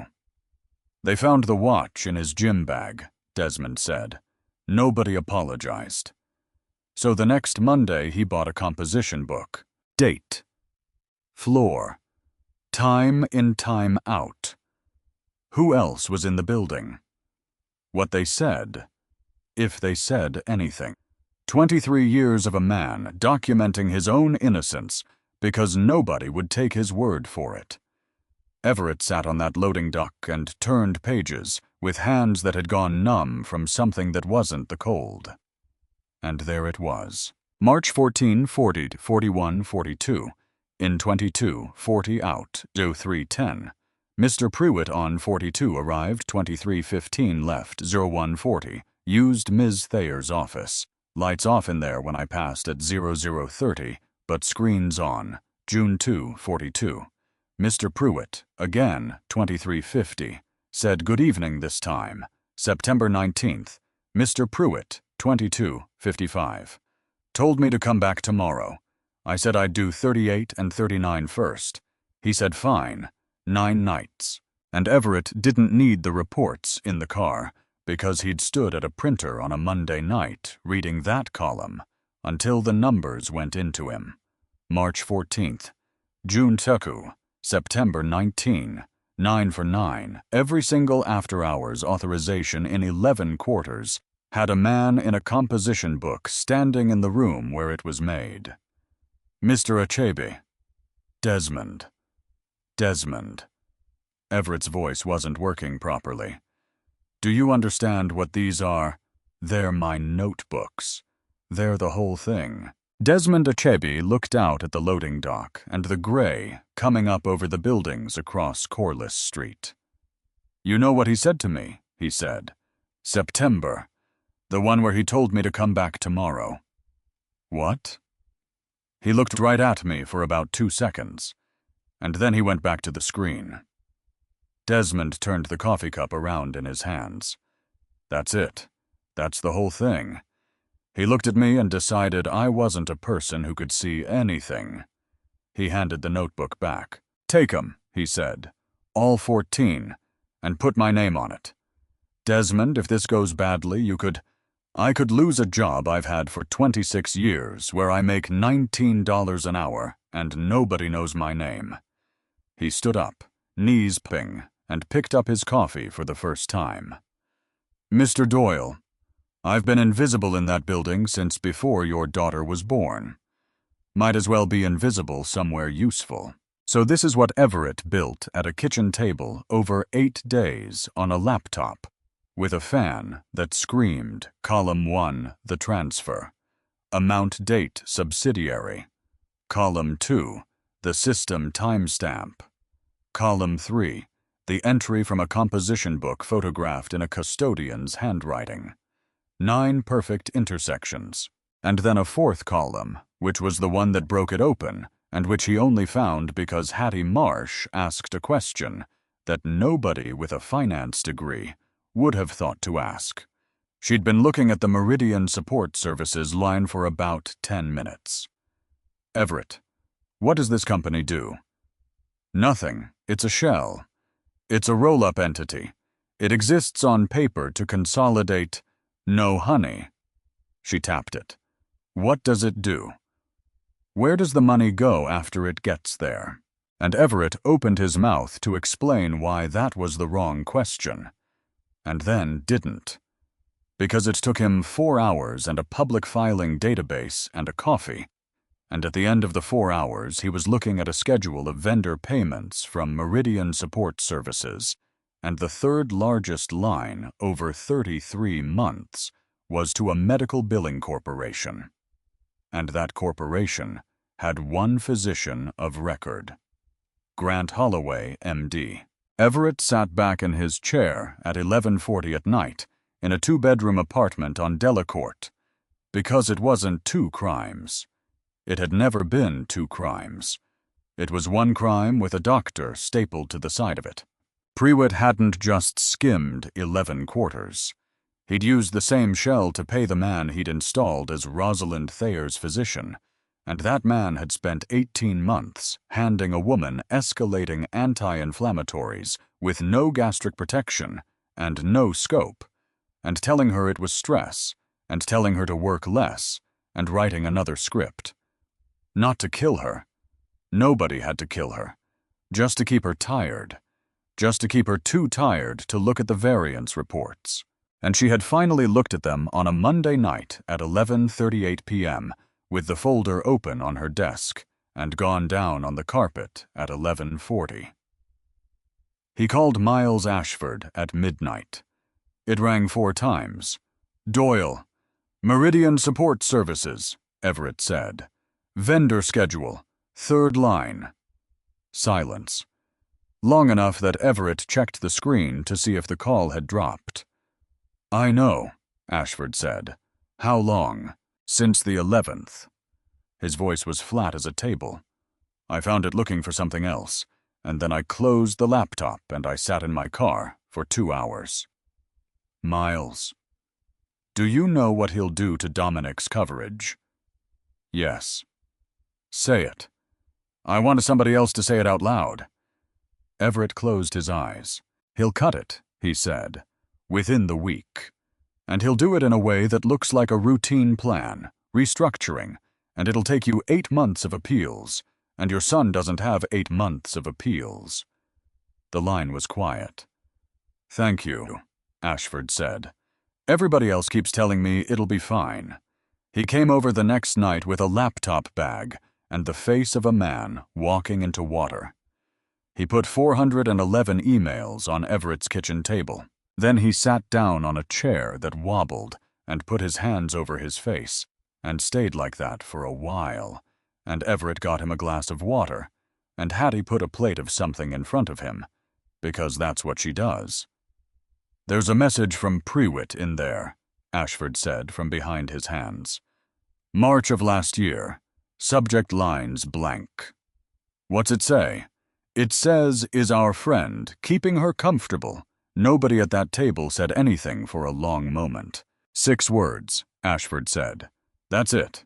6 words and no context, and any lawyer in the country could argue it means nothing." "It doesn't have to mean anything," Everett said. "It has to sit next to 9 notebook entries and a vendor schedule. On its own, it's nothing. In the 4th row of a table, it's a confession. The board meeting was called for the 35th day. Not a shareholder meeting. You can't get a shareholder meeting on short notice. The notice period alone eats 2 weeks, and Prewitt would have used every hour of it. A special meeting of the board of directors, 48 hours notice under the bylaws, called by the chief executive, who was, as of 9 a.m. that Monday, still legally the chief executive. Barely, by a thread, with a petition in front of a judge and a suspended designation and a stock down 11%. But still, they came in at 10. 14 directors around a table long enough to land a plane on the 42nd floor, in the room next to the office where the carpet had been replaced 3 weeks earlier, without anyone being told why. Roland Prewitt took the seat at the far end. Comfortable, legs crossed. A man who had been waiting since 1987 and had gotten very good at it. And then the door opened, and Rosalind Thayer came in a wheelchair, because she could not do 40 feet on her feet yet, and had decided that pretending otherwise was a worse look than the chair. Charmaine Ellis, pushing it in scrubs, having taken a personal day, and refused to explain to anyone why.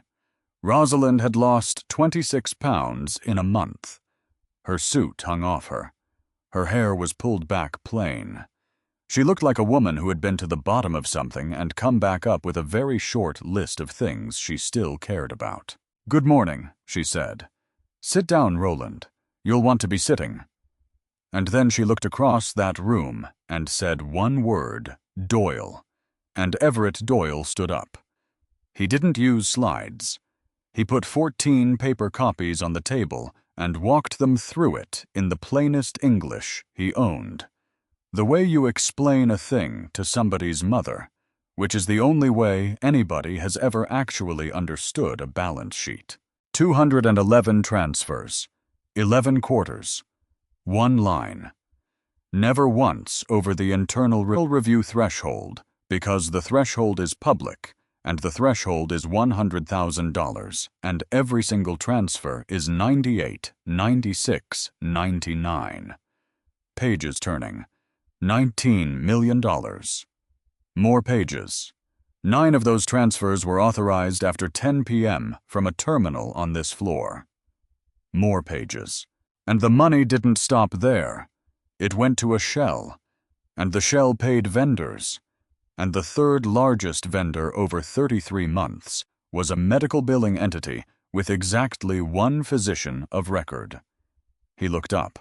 Dr. Grant Holloway, who was recommended to Ms. Thayer at a dinner by Mr. Pruitt, who then paid him out of Ms. Thayer's own company for 18 months, while he prescribed her escalating high-dose anti-inflammatories with no gastric protection and no endoscopy. Somebody at the middle of the table said, "Jesus Christ." "He's under summary suspension by the state board," Everett said, "for attempting to remove a 7-year-old from a public school on a forged letterhead." He set the last page down. "That 7-year-old is my daughter." Pruitt moved first. Of course he did. "This is a theory," he said. "It's an unemployed man's theory from an unemployed man under investigation for exploiting a sedated woman. And I would remind this board that there is a petition currently." "There's a witness," Everett said. There's a witness, Roland." And Everett turned around. "Mr. Achebe." Desmond Achebe stood up in the corner of a boardroom he had vacuumed 900 times. 58 years old. Pressed shirt. A stack of black composition books in both hands, and a tremor in them. He was not going to be able to hide, and he did not try to hide it. He walked to the head of the table. He opened the first book. And in the room where every man present had walked past him for 2 decades without looking up.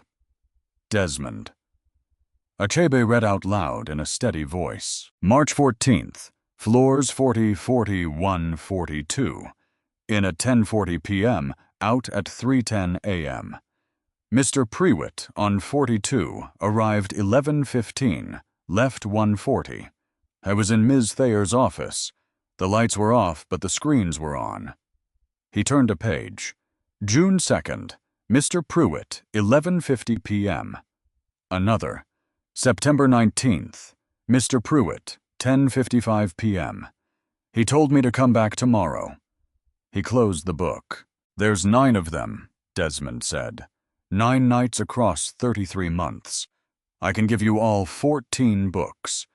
I wrote them because in 2003, a man on 41 said I took his watch, and I couldn't prove I was somewhere else, and I promised myself I would never be in that position again." He looked down the table. "I have been in this building for 26 years, he said. "Not one of you has ever asked me anything. The room did not make a sound. 14 directors, 11 of them men, most of them over 60. Every one of them had walked past a man with a floor buffer at 11 at night on their way to their car, and said nothing 10,000 times. And the thing that took Roland Pruitt down was not a forensic accountant. It was $2 composition books kept by a man they had all agreed without ever discussing. It was not a person who could see anything. Miles Ashford put the emails on the table at 10:52. I didn't say much. He said 411 from my own account provided voluntarily. And then he said, and I want it on the record that I withheld them for 20 days, and I want it on the record why.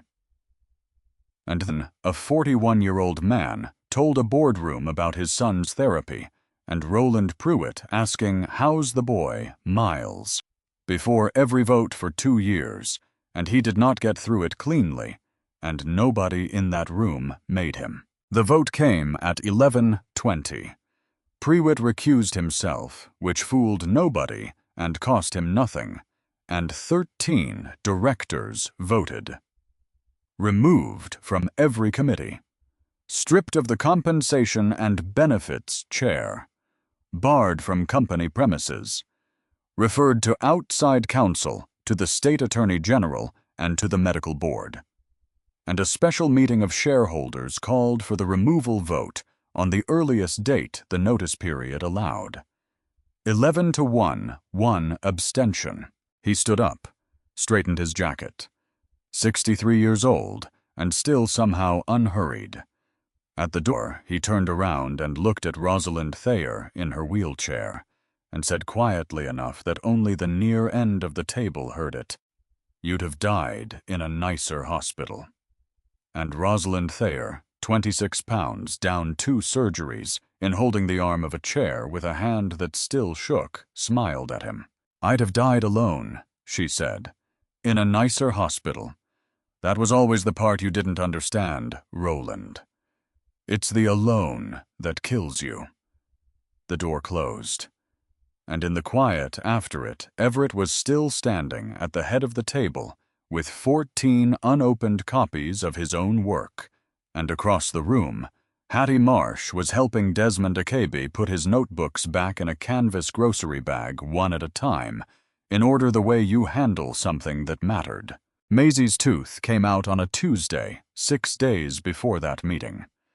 That's the actual date he'd remember. Not the board vote. An oral surgeon named Dr. Okonjo, with a waiting room full of fish tanks, and a nurse who gave out stickers shaped like dinosaurs. The abscess had spread to the bone. Another few weeks, Dr. Okonjo said, and they'd have been having a very different conversation.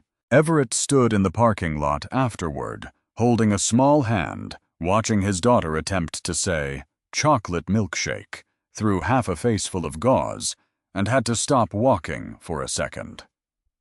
Because the money had come from Hattie Marsh, $900 out of a savings account that had a ceiling on it, and no floor underneath it, handed over in an envelope with the words, "Don't be stupid about this," written on the front in blue pen. He'd tried to refuse it exactly once. She'd said, "I spent 31 years watching people put things off. You know what they all had in common. They all thought they had more time than they had." And that was the end of the discussion. The petition was withdrawn on day 38. Not dismissed. Withdrawn, which is a different word and a worse one, because dismissed means a judge looked at it and said no. Withdrawn means the man who filed it simply took it back, the way you'd take back a plate you'd set down at the wrong table. 3 lines. No apology in any of them. 38 days of his life. The suspension. The photograph from the parking garage that will be on the internet until the internet stops. The comments he read at 2 in the morning. The $900 he'd had to borrow from a woman on a fixed income because a man in a gray suit wanted to make a point.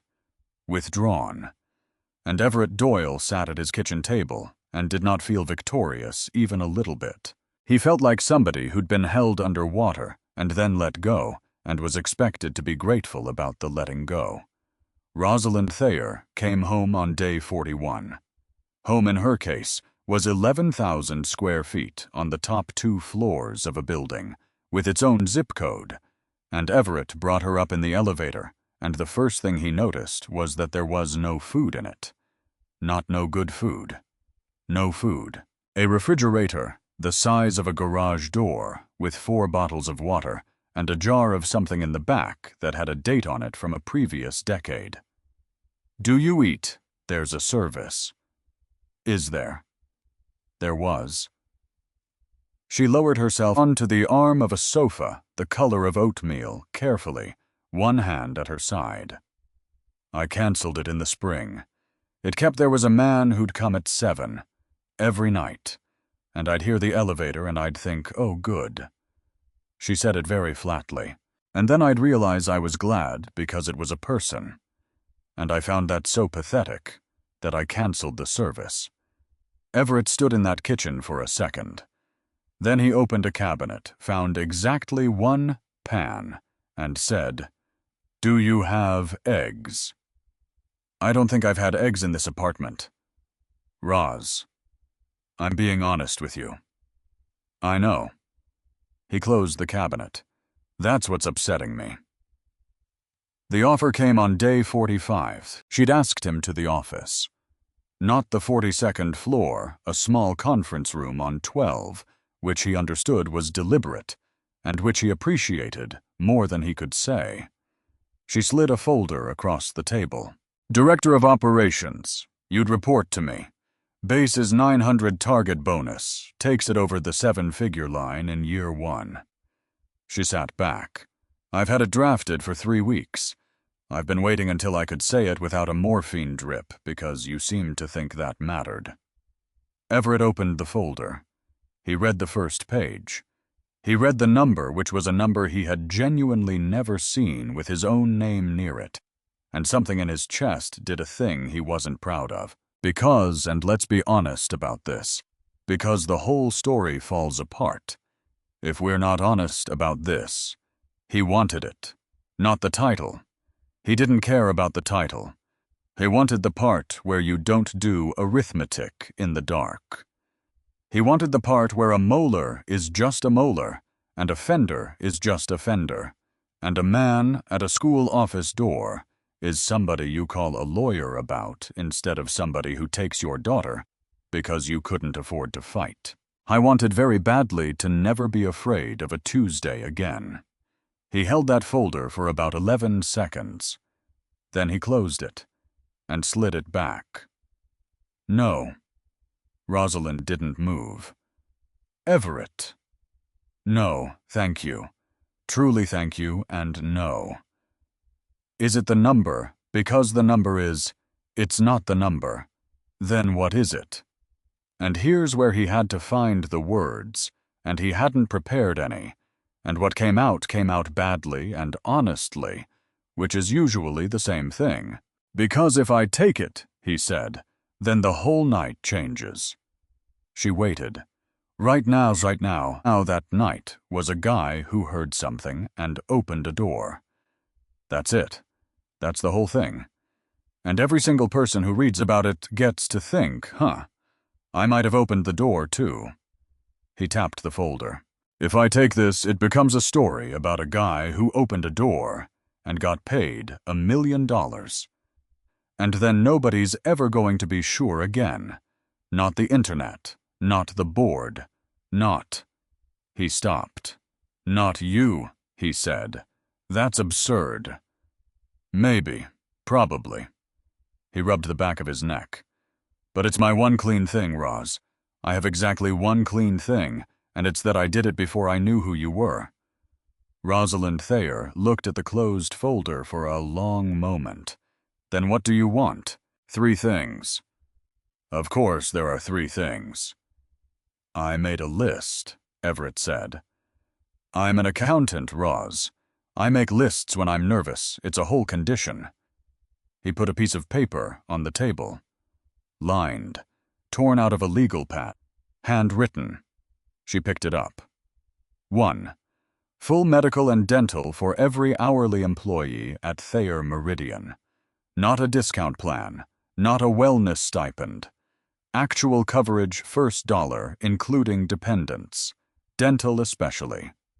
Rosalind read it twice. Dental especially, she said. Dental especially. Why is that underlined?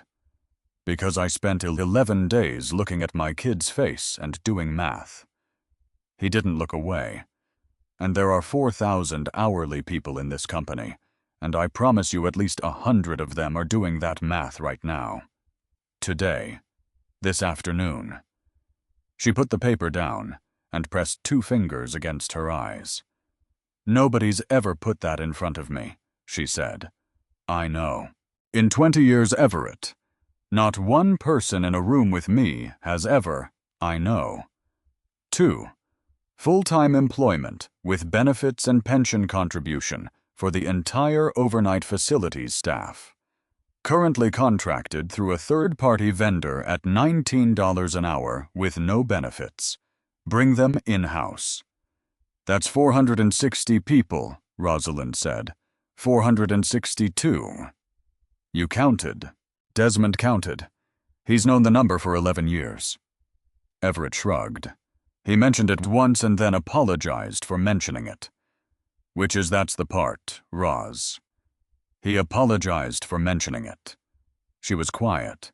He read out loud in that boardroom, she said, in front of 14 people who never learned his name. He did. And it was the thing that ended it. It was. She got to the 3rd line and stopped. She read it. Then she looked up, and her face did something complicated. 3. I leave at 6. Every day.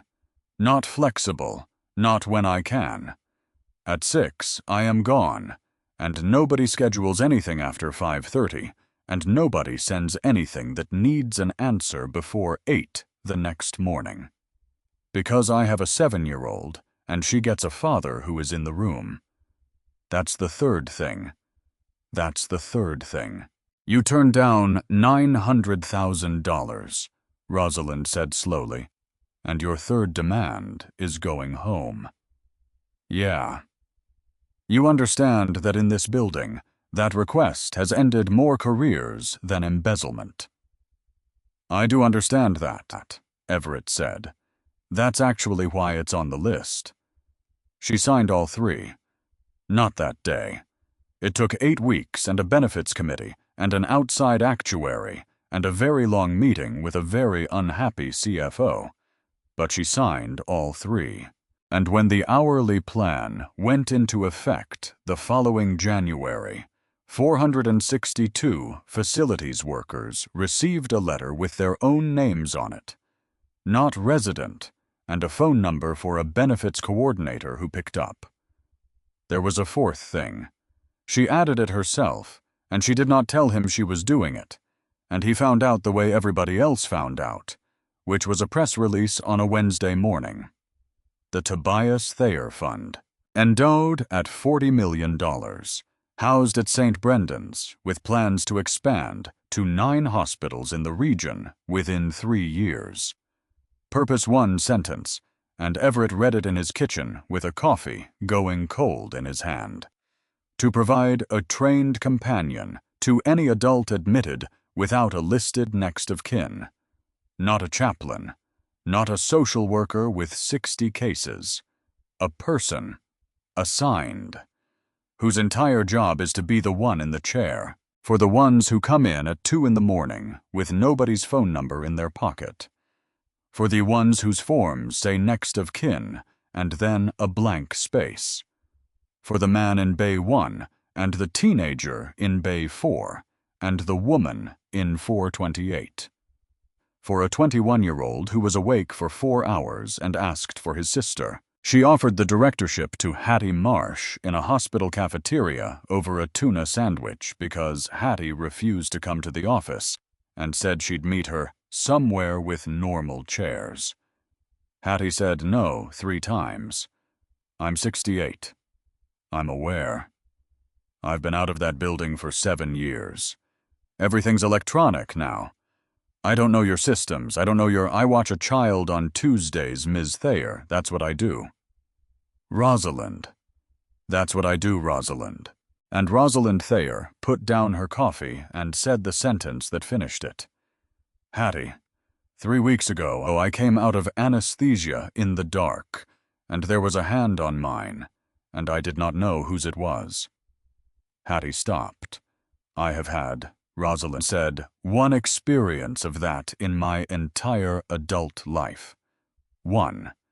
And it was you, and you were not being paid, and you had no reason on this earth, and you were 68, and you did it anyway.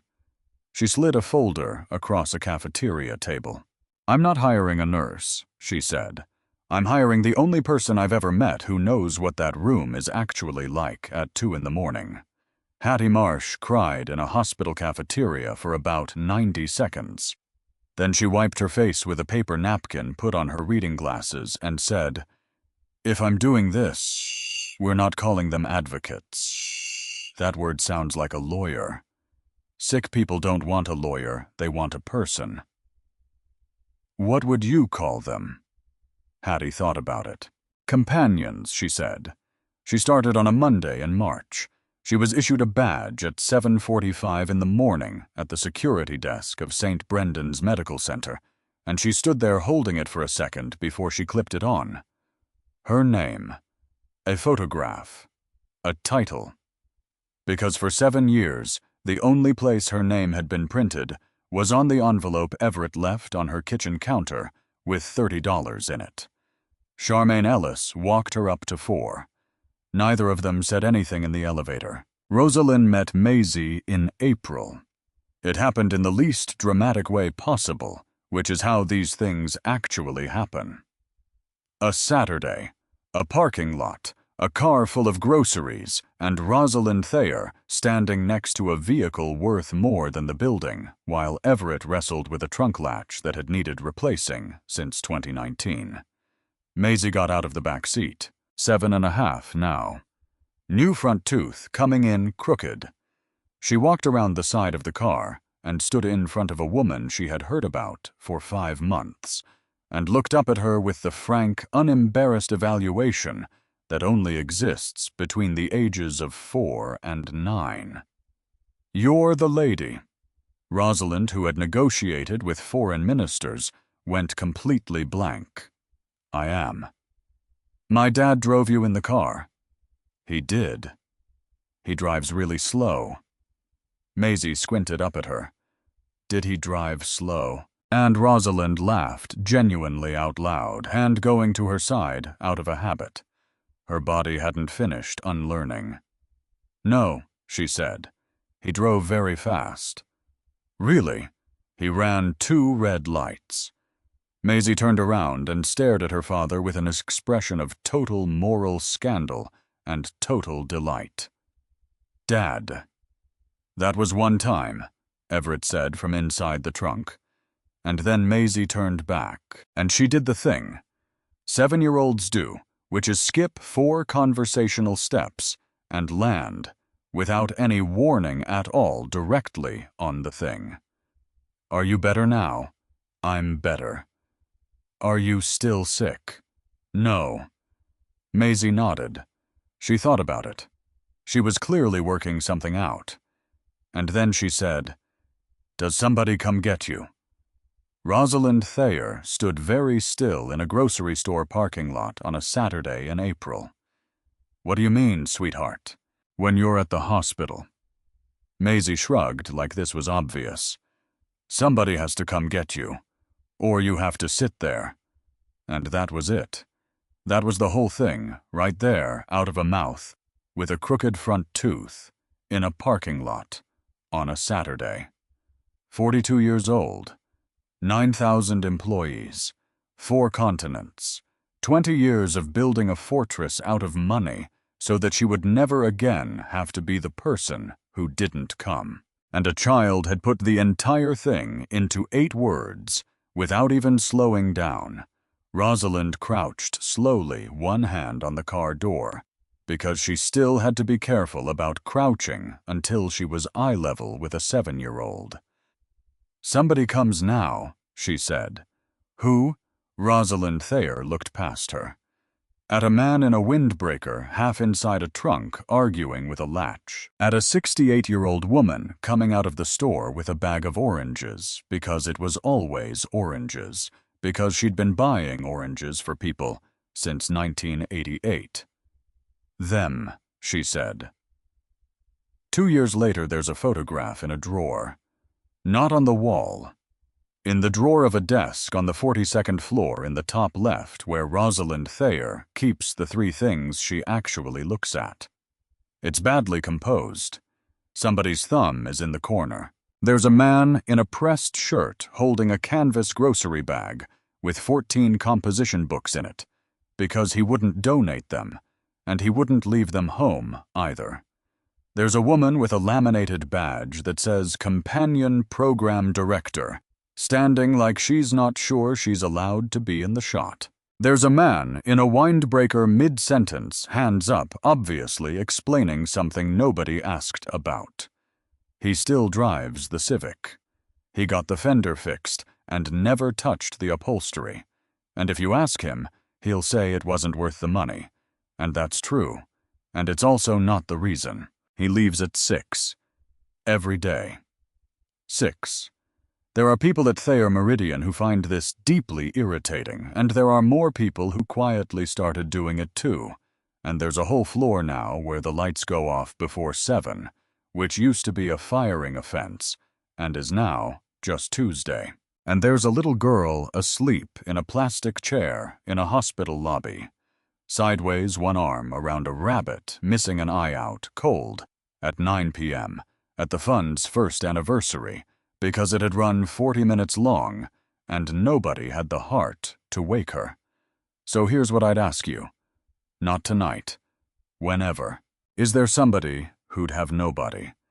Somebody down the hall. Somebody whose name you know and whose number you don't. Somebody who used to be very good at something and then turned 60 and the phone just stopped. Call her. Not because something's wrong. Because that's the whole point. Because the call that matters is the one you make when nothing's wrong at all. Because in the end, nobody counts what you had. They count who came.